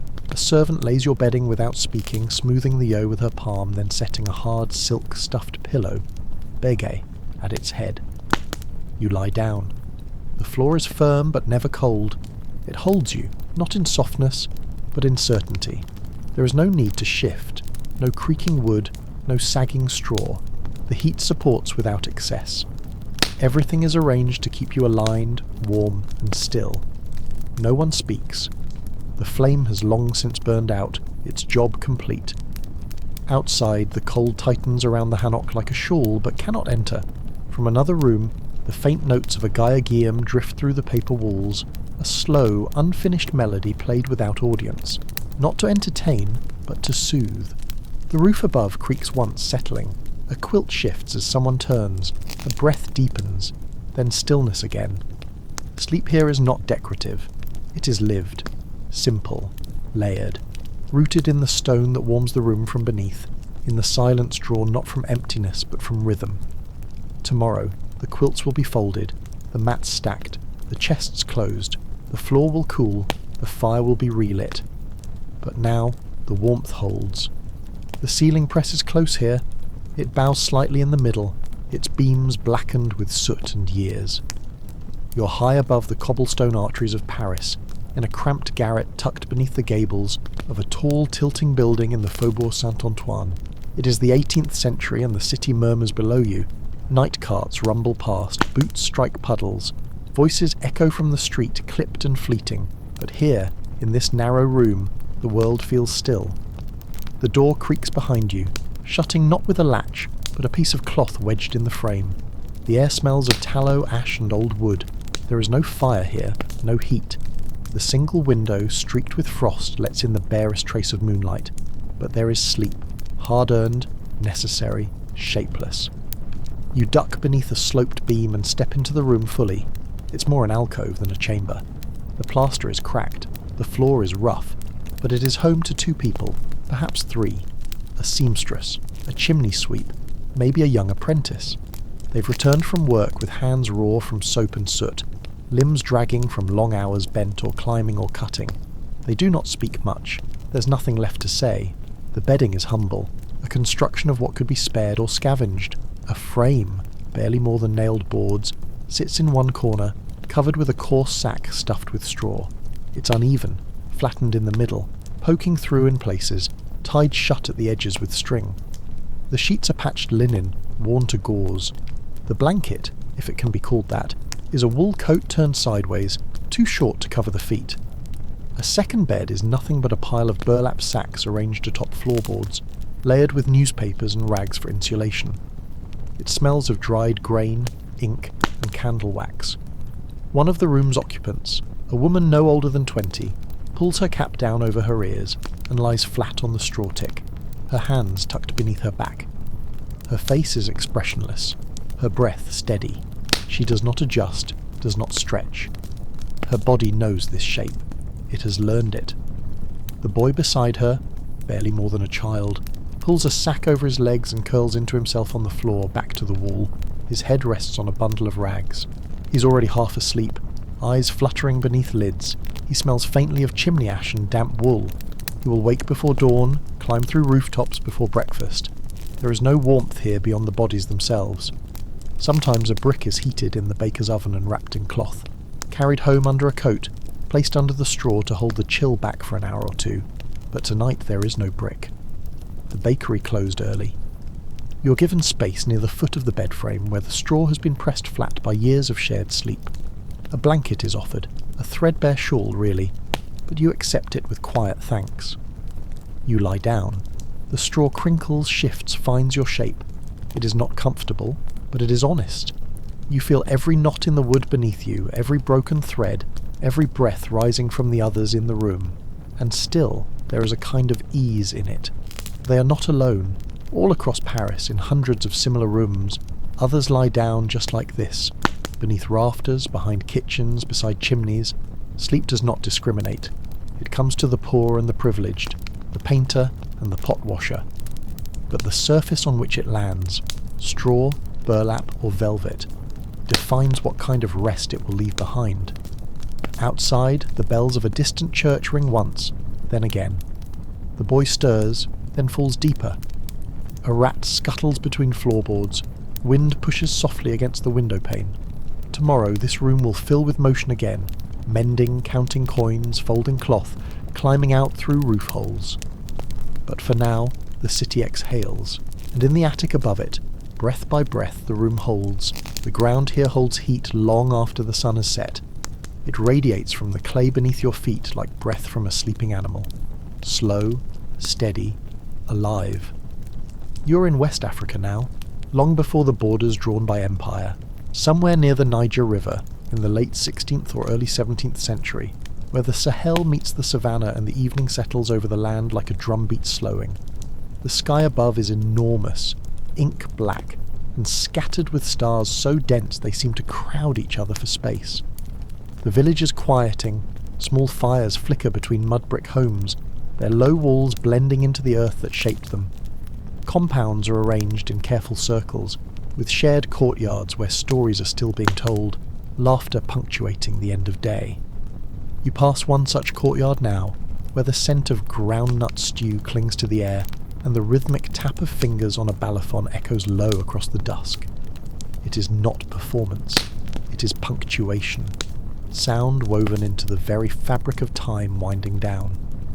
Within the compound, you're welcomed not as a guest, but as part of the rhythm. There are no beds in the way you know them, no posts or padding, no separation from the world beneath. Instead, the earth itself becomes rest. Earthen sleeping platforms have been shaped from packed clay, smoothed by water and hand, raised just enough from the courtyard to stay dry. Their surfaces are hard but even, warm from the day and curved slightly at the edges to cradle without confinement. A family prepares their place for the night. Thin woven mats, natte, are unrolled over the clay. They are made from palm leaves or grasses, tightly braided, flexible enough to follow the body's shape. Each mat is personal, repaired often, handled with the quiet pride of something made by one's own people. Over the mat, a folded cloth is spread, sometimes cotton, Sometimes dyed with indigo, the fabric is both cover and container. No heavy blankets are needed. The heat lingers, even in shadow. Pillows are rare, but heads rest on bolsters of cloth or small calabash bowls filled with millet husk. Others use nothing, letting the head lie directly on the mat, the neck curved with familiarity. The children lie closest together, curled beside one another in a row. They murmur in a language full of rhythm and metaphor, then fall into silence without resistance. Older relatives lie farther apart, with the elder of the compound sleeping nearest the threshold, facing outward. Always, you lie on your own mat near the wall. The surface is unyielding but not unforgiving. It speaks of the land, its shape, its texture, its refusal to be forgotten. The ground beneath you does not absorb your body, it meets it. There is no illusion of softness, but there is honesty. The body sleeps in the position it earned. Above, the stars seem closer. There are no rooftops to block them, only thatched overhangs casting gentle arcs of shadow. You hear a flute in the distance, someone sings, a low descending melody that feels older than language. The singing fades, crickets swell in its place, a pot clinks, a baby cries once, is hushed, firewood pops, then quiet. There is no separation between sleep and life here, no retreat into the private. Rest is communal, protected. The heat of the earth, the breath of the family, the drumbeat of the village, they cradle you more than any cushion could, and as your eyes grow heavy, you feel the ground remembering you, shaping itself around your limbs not with softness, but with place. The wind here moves differently. It does not pass. It speaks, low, endless, sweeping across the open grasslands like breath drawn over a drumskin. You are among the great prairies of North America, in a teepee camp of one of the Plains nations, Lakota, Blackfoot, Cheyenne, before borders cut across buffalo trails, before iron tracks split the soil. The land rolls gently beneath you, wide and watchful. It is late in the 18th century, though no one here would count the years that way. Time is measured in winters, in migrations, in how many buffalo have passed since the last good hunt. The camp is still now, the fires have burned low, the meat has been cooked and eaten, the drums and singing have faded. The teepee stands tall in the starlight, its poles like ribs rising from the earth, its hide covering stitched with care and meaning, painted with visions, handprints, suns and horses. This is not just shelter, it is structure, memory, prayer in form. You enter the teepee through its low flap and feel the sudden shift of space, not tight, not open, but curved and held. The inside is lit by coals glowing in a small pit at the centre. Smoke escapes upward through the flaps at the tip, dancing against the vertical beams that support everything. The air smells of cedar, sweetgrass, ash and tanned hide. The smoke purifies. It does not fill the space, it threads through it. There is no bed here in the sense you expect. Around the edge of the interior, bedding is arranged in a ring following the curve of the walls. Buffalo hides first, soft, thick, insulating. On top of them, blankets, furs and woven cloths. Each sleeping place is built up slightly, layered according to the needs of the sleeper. There are no frames, but there is order. The family's places are arranged by role, elders to the back, parents and infants near the fire, children at their flanks, guests beside the entry. A woman smooths the fur beneath her child's head, then pulls a blanket of trade cloth across both of them. The child reaches for a small pouch, medicine inside, a feather or two, something sacred, and places it beneath his chin. He closes his eyes. The woman hums a lullaby, not in words, but syllables that flow like water. She's asleep before the song ends.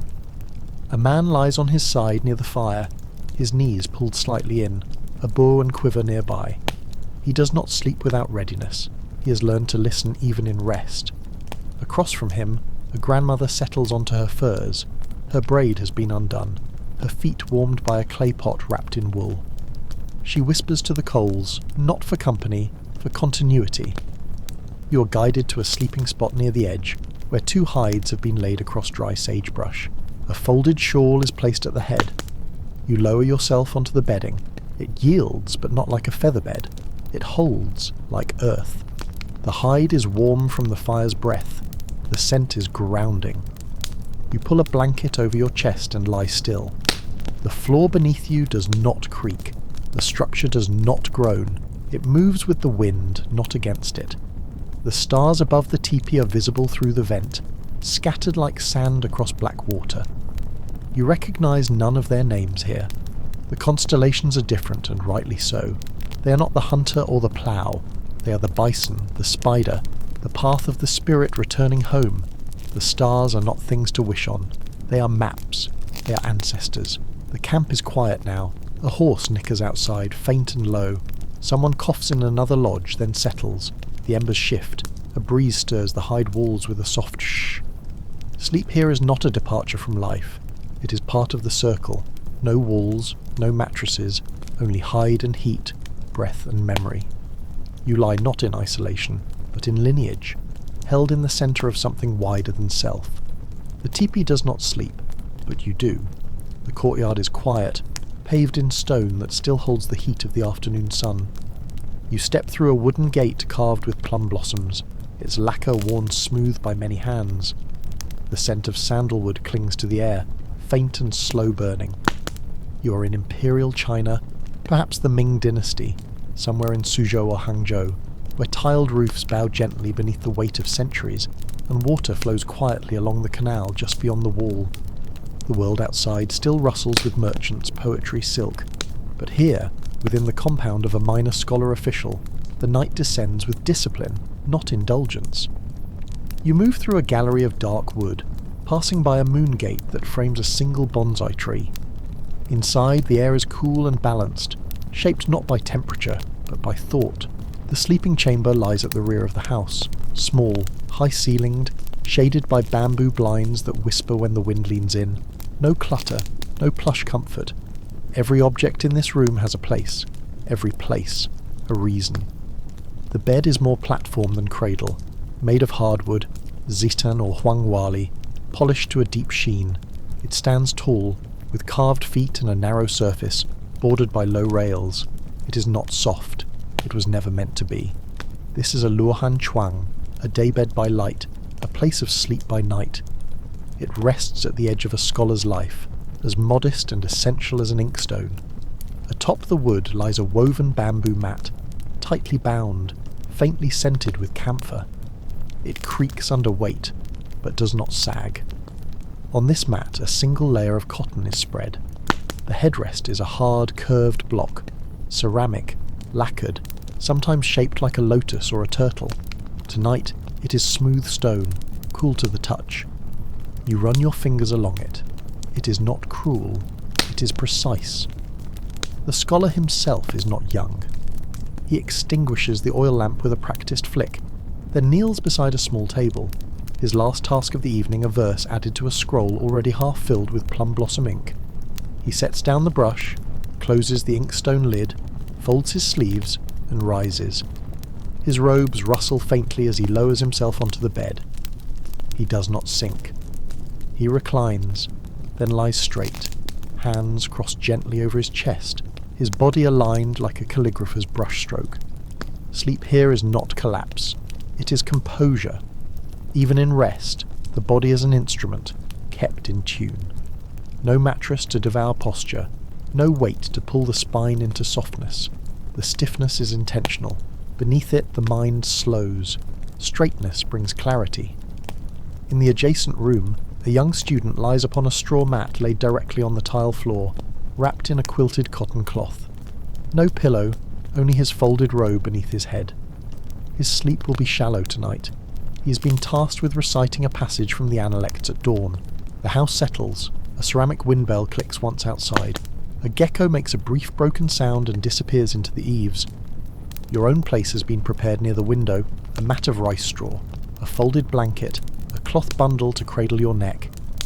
You lie back and feel the firm surface press against each vertebra.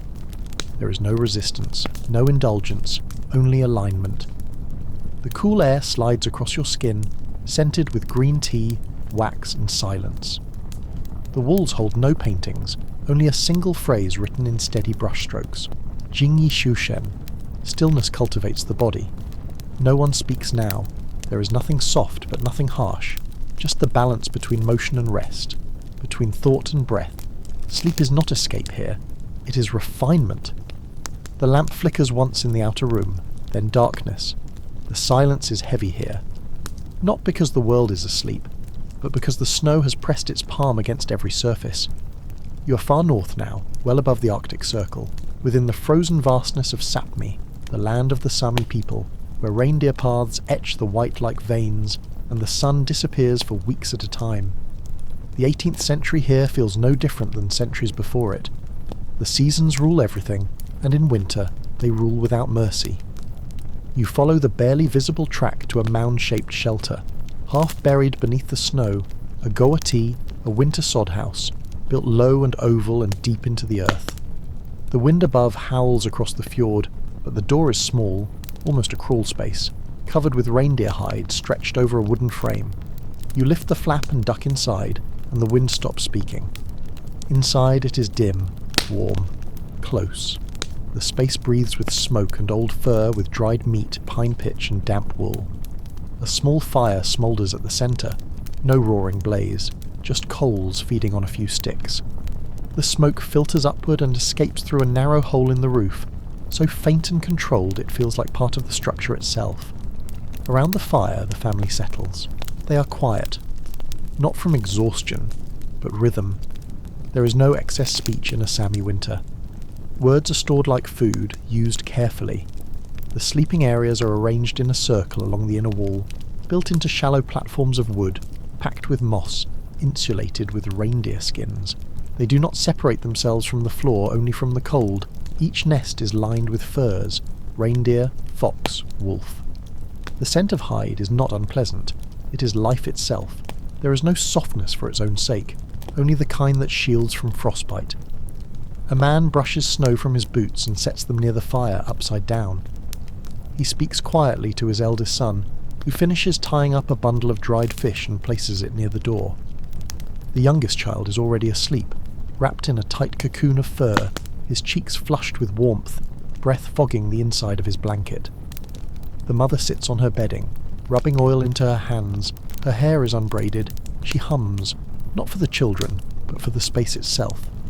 The melody is without words, passed down for generations, the kind of sound that doesn't tell a story, but keeps one from being lost. You're shown to a place beside the eldest daughter's bedding, where a stack of skins has been folded for your use. The moss beneath gives slightly, shaped by years of use. The fur is warm, real, thick. There are no pillows, just a rolled cloth bag or a folded tunic. You lie down and feel the heat of the fire pass through the air in waves, brushing your skin as you pull the fur across your chest. Around you, bodies settle. The space holds the heat, holds the breath. Outside, the snow builds against the walls. The aurora pulses somewhere overhead, unseen, its green fingers drifting across the black sky like light given thought. There is no mattress, no feather, no cotton. But this is not discomfort. It is necessity shaped into rest. The weight of the fur, the warmth of the fire, the presence of others, all of it creates the bed. Sleep comes in layers. Cold kept at bay not by technology but by tradition. Someone throws another branch on the fire, sparks rise and disappear. This is not sleep that wanders into dream. It is sleep that roots, that survives, that waits for the light to return. The day leaves slowly here, stretching its final warmth across olive groves and dusty hills before sliding behind a horizon lined with cypress and cork oak. You're deep in the countryside of 18th century Iberia, perhaps Castile, perhaps Alentejo, where stone walls hold the heat of the sun just long enough to ease the coming chill. The wind smells of earth and lavender, of sheepfolds and distant bread ovens, the last loaves baked hours ago. The farmhouse is low and whitewashed, tucked between vines and fields, its roof red-tiled and bowed under centuries of summer. You duck beneath a wooden lintel carved by hand, simple, sturdy, and step into the dim interior. The change is immediate. Cool. Still. The air inside is thick with dust, wax, and the lingering breath of the evening meal. Lentils and onions, black bread, salted pork. There is no door between rooms, only rough curtains made of coarse linen, faded by sun, patched with thread spun generations ago. You pass into the sleeping room. It is small, sunk and a half step into the earth. The floor is flagstone, uneven, cold under bare feet. The ceiling beams are low, smoke-darkened, braced with iron nails. There is no furniture beyond what is needed. A wooden chest, a stool, a crucifix above a niche where a single oil lamp flickers against the wall. Its light is golden and soft, throwing long broken shadows. The bed is not a bed in any decorative sense. It is a platform built from brick and mortar, raised at the corner of the room where two thick walls meet. A sack of straw, loosely stitched into a canvas cover, serves as a mattress. Its shape is uneven, already dented by nights before. The sheet atop it is linen, rough woven, cool to the touch. It smells of sun and iron, washed weeks ago and left to dry beneath fig trees. A woolen blanket is folded at the end of the bed. Brown, coarse, worn smooth at the centre, it will be enough. The grandmother lies here already. Her body does not move except to breathe. Her hands rest across her belly, rosary curled between her fingers. She does not wear nightclothes. Her dress is loosened, her shoes set by the door. A folded shawl covers her shoulders. She has slept this way all her life. Against the opposite wall, two children settle on a mat of goat hide and cloth. They sleep together, pressed side by side, heads on a shared bolster. A bundle of rags tied with twine. Their mother tucks the blanket around them, kisses one forehead, then lies beside her own sleeping space. Just a folded quilt near the hearth. No pillow, only her arm. There is no fire tonight, only the oil lamp. Its scent of scorched olive and wick fills the room gently. You are shown your place beside the door, a square of woven mat pulled from beneath a bench. You sit, then lie back. The floor is hard, the mat thin. But the stone beneath holds a coolness that eases the pulse. A second blanket is handed to you, smelling faintly of sheep and thyme. The shutters are drawn tight. No light enters but the flicker of the lamp. Outside, the wind carries the creak of a mill wheel turning slowly in the dark. A donkey brays once from the stable, then falls silent. Sleep in this place is not luxury. It is earned. It is shared. It is humble. There is no mattress, no indulgence, only stone and breath, wool and patience. The air is dry, but full. Full of dust, yes, and of the quiet dignity of rest shaped by labour. The grandmother's breath slows, the children shift, the lamp gutters. You close your eyes as the room fades into darkness, not by absence, but by completion. Sleep does not arrive, it returns. The sound is constant, not a hum, not a whisper, something fuller, a rhythm that wraps the night like a blanket drawn snug across the shoulders of the world. Rain, thick and deliberate, falls in wide sheets across the jungle canopy of Ceylon, now Sri Lanka. You are in the highlands, in the late 19th century. A colonial house stands on the edge of a tea estate, its low veranda creaking in the downpour, its corrugated tin roof echoing like a distant drum. The monsoon is not a season here, it is a presence. You step through a wooden doorway, rain slipping from the edge of your shawl. The hallway inside is dim and fragrant. Earth, citronella oil, smoke from earlier lamps and the faint undercurrent of wet stone. The walls are thick, whitewashed, spotted with mildew in the corners. The air is heavy but cool, not clean exactly, but alive. The sleeping room is long and narrow, with slatted windows cracked open for air despite the storm. Screens of mesh and cloth try, half-heartedly, to keep out insects. Above them, a ceiling fan turns slowly, uselessly, moving the damp rather than dispelling it. The light is from a single kerosene lamp, its glass globe smudged, its glow trembling with every breeze. The bed is raised off the tiled floor not for comfort, but protection. Air must move beneath it. The frame is teak, carved but worn smooth by years of human weight. The surface is not padded, not by any modern definition. A lattice of woven rattan stretches across the frame, tight and firm, with only a thin cotton pad spread across it like a promise rather than a guarantee. There is no mattress, only breathability, only practicality in heat and wet. A mosquito net is draped above, tied loosely to the bedposts. The fabric is gauzy, tinged faintly brown from the dust and oil of seasons past. You watch as a houseboy steps in, unties the corners of the net and lets it fall around the bed like a veil. He tucks it under the corners of the rattan frame with quick, practiced movements. He places a brass cup of water beside the bed, then leaves without speaking. His own sleeping space is in the small room beyond. Just a roll of canvas on the floor, a folded shawl for a pillow, and a foot of space beside the water jars. You lie back into the rattan. It gives slightly, creaking once, then steadies.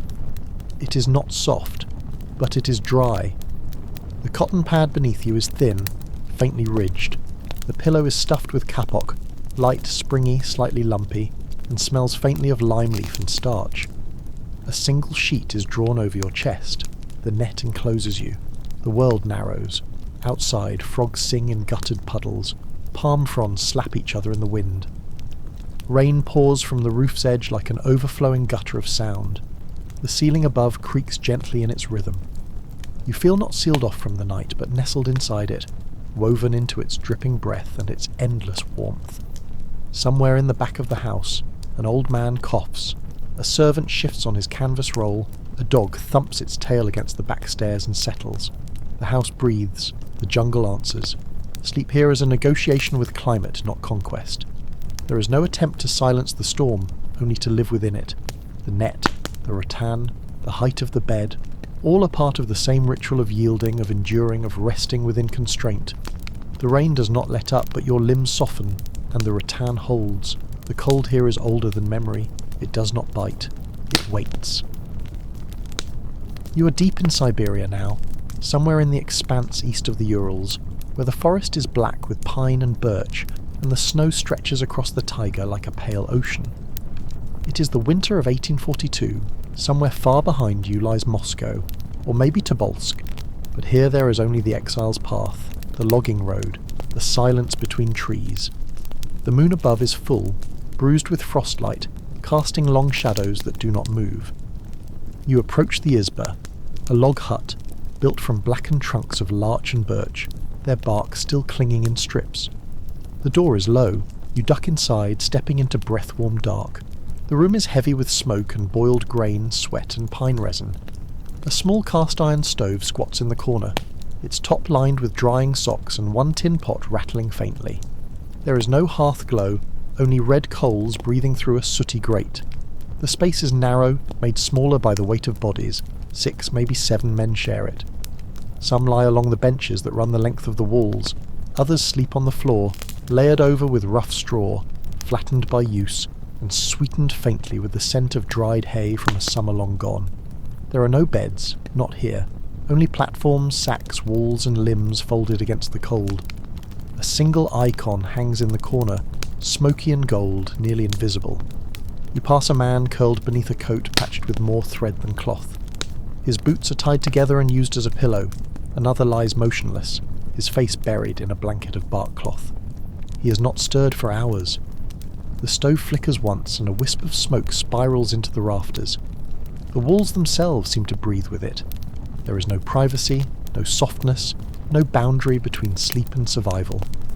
The straw is piled in uneven humps, covered in sacking or fur when possible, bare when not. Most lie fully clothed. Shirts stuffed with wool. Trousers patched with scrap. The cold slips through the chinks in the logs, presses against every toe and fingertip, waits beneath every blanket. A man on the far wall murmurs in his sleep, a name, maybe, a phrase. He does not wake. You are shown a place on the floor, beside a stack of chopped wood and a crate of nails. A straw sack is pulled aside for you. It crackles faintly as you lower yourself into it. A blanket of thin wool is handed over.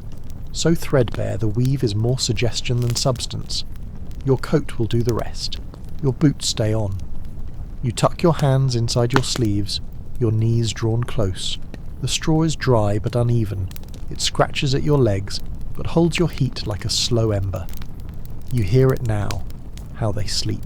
A rhythmless silence broken only by breath, cough, shuffle. No one speaks. There is no room for dream, only shelter, only duration. They do not sleep to rest. They sleep to endure. Above, the wind howls once like a wolf remembering its name. The walls do not answer. They hold. Sleep here is not chosen. It is consented to. Pulled over the body like bark, like straw, like ash, the stove creaks. The door lifts with snow. The isba remains. The silence here is not absence. It is offering. Shaped. Cultivated. You are within the stone walls of a medieval European abbey. Benedictine, perhaps, or Carthusian. It is the 13th century, and night has draped its discipline across every cloister, every corridor, every bowed head in this house of quiet. The abbey breathes not with sound, but with rhythm. The final bell has rung, the vespers have been sung, the candles have been snuffed, and the world has been placed gently into God's hands for the night. You pass beneath a narrow archway and into a cold stone corridor. A narrow door opens ahead, simple, wooden, unadorned. It groans as it gives way, and you step into the cell. It is scarcely larger than your outstretched arms.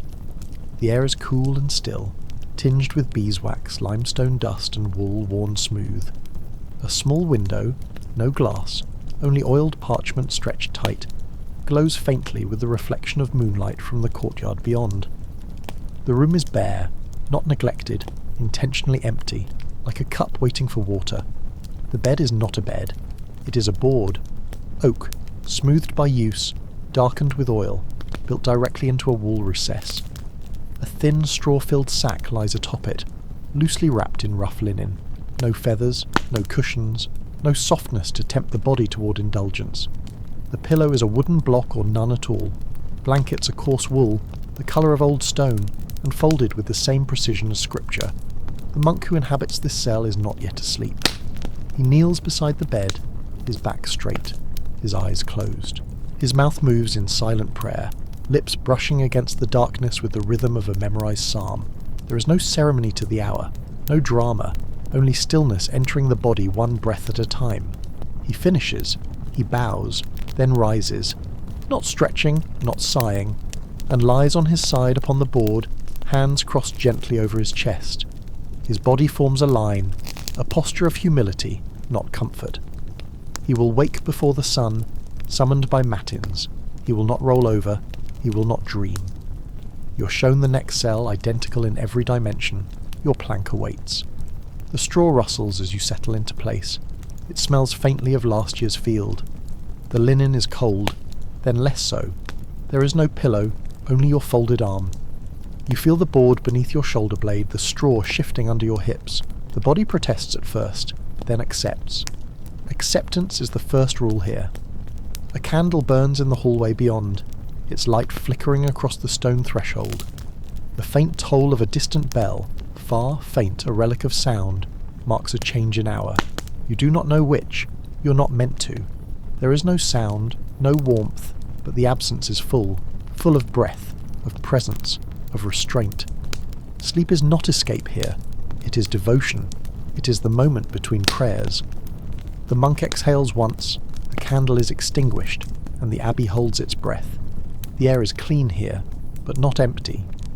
It holds traces of cedar smoke, dried fish, and lantern oil, all softened by night's descent. You're in Edo, now Tokyo, sometime in the 18th century, in the heart of a city alive with couriers, shopkeepers, lantern makers, and monks. But the city is quiet now. The rice merchants have bolted their shutters. The sack sellers have poured their final cup. A hush has settled along the wooden eaves and narrow canals, more graceful than silence, as if the streets themselves have taken a long, slow breath. The house you enter is modest, long and narrow, built from timber and paper. It is the home of a merchant's family, a seller of sandals and straw goods perhaps, though it could just as easily belong to a teacher, a painter, a tofu maker. The difference lies not in structure, but in rhythm. You pass through a narrow genkan, where sandals are left in pairs, neatly turned outward. Your socks whisper across the floorboards as you step into the main room, separated by fusuma, sliding panels of wood and paper. The walls are thin. You hear the neighbour's kettle whistle faintly through them, a baby crying 2 houses away. No one minds. The city breathes communally. The floor is covered in tatami, woven straw mats, their surfaces smooth but firm, edged in dark fabric. Each mat is identical in size, measured with geometric precision. The smell of straw is fresh, earthy, almost sweet. It mixes with a faint hint of ink and candle wax. There is no bed here until it is time. At nightfall, the family retrieves their futon, not the rigid frame you know, but thick foldable bedding stored in low wooden chests during the day. The futon is laid directly atop the tatami, a padded mat for the body, a thick quilted blanket, and a buckwheat stuffed pillow, Sobakawa Makura, cool to the skin, crinkling softly when pressed. The layers are plain, perhaps with indigo dye or simple geometric patterns. No one uses excess. Cleanliness and space are the luxuries. The father folds his sleeves and helps spread the bedding. The mother places warm bricks, wrapped in cloth, at the feet of each mat. The children giggle, then hush, nestling under their blankets in pairs. A final lantern is dimmed behind a rice paper shade. The shadows soften. Outside, a night watchman calls the hour, tapping 2 wooden clappers together as he passes beneath the eaves. Hai no Yojin, beware of fire. You're offered a place near the far wall. Your bedding is unrolled with care. The futon has weight, but not depth. You lie down, your body flat against the tatami, the pressure even, the straw mat offering resistance, not indulgence. The cotton quilt settles over you, the pillow shifts with your breath. Sleep here is spatial, not private. Each mat has its order, each breath its place. The family sleeps together in quiet harmony, each within reach, but apart enough for solitude. Dreams are folded into silence like calligraphy into scrolls. A breeze slips through the bamboo slats of the window, stirring the edge of the paper screen. The flame in the oil lamp flutters, then dies. You hear rain begin to fall, soft, gentle, pattering against the roof tiles like a brush on silk. Someone turns over. The wooden frame creaks. Then all is still again. No mattress, no cushion, only fabric, straw, breath, and space. And in that simplicity, the city sleeps. The wind is endless here. It does not howl. It whispers, coils, sings softly over the crests of dunes like fingers drawn over taut skin. You are in the desert, perhaps the empty quarter, perhaps the Sinai, among the tents of a Bedouin clan in the late 18th or early 19th century. The night sky above is colossal, heavy with stars that seem to shimmer closer in the dry air. The moon drapes silver across the sand, etching every ridge and footprint with ghostly precision. The earth holds no scent but dust and silence. The tent stands low and long, its walls made from strips of goat hair cloth, woven tightly, black and streaked with wear. During the day, this fabric breathes, letting heat escape. At night it draws shut, weighted at the bottom by sand or stone, turning the tent into a womb of shadows. You step beneath the curtain flap and enter a world caught between wilderness and order. Inside, the air is cooler but not cold. A small brazier glows in the centre, not with flame, but with coals that pulse red like an ember's breath. A pot of tea rests beside it, still warm, brewed with mint, poured in delicate arcs into small cups earlier in the evening. The scent of cardamom and charcoal lingers faintly. The ground beneath you is layered, first sand, then mats of reed or palm. On top of those, thick woven wool rugs, dyed deep crimson, indigo, saffron, each hand-spun, each part of a pattern remembered longer than speech. These rugs are not just decoration, they are barrier, bed, boundary. Life is structured upon them. There is no bed frame, no mattress. The family sleeps in lines, folded around the fire, using the same rugs that lay beneath them to cover their bodies. The head rests on a bundle, a saddlebag, a rolled shawl, a stack of garments. Sleep is taken without ritual. One moment seated, the next lying down. A child curls beside his mother, draped in a wool blanket woven by her own hands. The father lies with one arm over his chest, the other stretched toward his staff. A younger brother sleeps with his face turned toward the tent's opening, where the night wind seeps in gently, cold and clean. A camel snorts outside. A dog sighs and curls tighter. You are offered a rug near the fire. It is coarse but dense, already warmed by hours of life. You lie down with a spare cloak folded beneath your head. The wool beneath you does not soften, but it holds. The blanket drawn over your chest smells of smoke and sun. The air smells of dust and breath, and nothing. No walls divide this space, only silence, only stars. The wind moves across the top of the tent like a voice repeating itself, then losing interest. Somewhere outside, a fire flickers in another camp, half a mile away. You can't see it, but you feel its place in the world. The tent does not creak, it ripples, alive to the breeze. A rope loosens, a rug edge flaps, then stillness. Sleep here is part of the land, there is no attempt to escape it. The hardness, the cold, the breath of the sand, they are welcomed, woven into the fabric of rest. There is no shame in sleeping on the earth. The prophets did, the ancestors did. You exhale. The coals in the brazier pulse once more. Someone stirs. The night deepens, and the dunes outside lean into darkness. The world here sways, gently and without apology. You're in Southeast Asia, in the middle of the 19th century, perhaps on the Mekong, the Irrawaddy, or one of the smaller, nameless tributaries that lace the wetlands like threads of silk drawn through water. The sun has long since set behind fronds of banana and palm. A dim warmth lingers on the breeze, heavy with moisture and the scent of fish, rice, and tamarind. The sky above is veiled with clouds that do not threaten, only observe. You step from the dock onto the houseboat, and the vessel rocks lightly beneath your feet. There is no dramatic motion, only a ceaseless pulse beneath the floorboards, a breath taken by the river itself. The boat is built of teak and bamboo, low-roofed, with a narrow interior that opens wide to the water. The thatched roof sags slightly at the centre, tied with vines and worn cloth. Thin reed mats cover the wooden deck. The house floats not because of design, but because of generations. Inside, the air is thick, fragrant with the day's cook fire.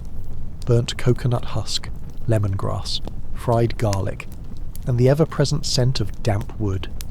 Lanterns sway from the rafters, lit not by oil, but by coals trapped in glass.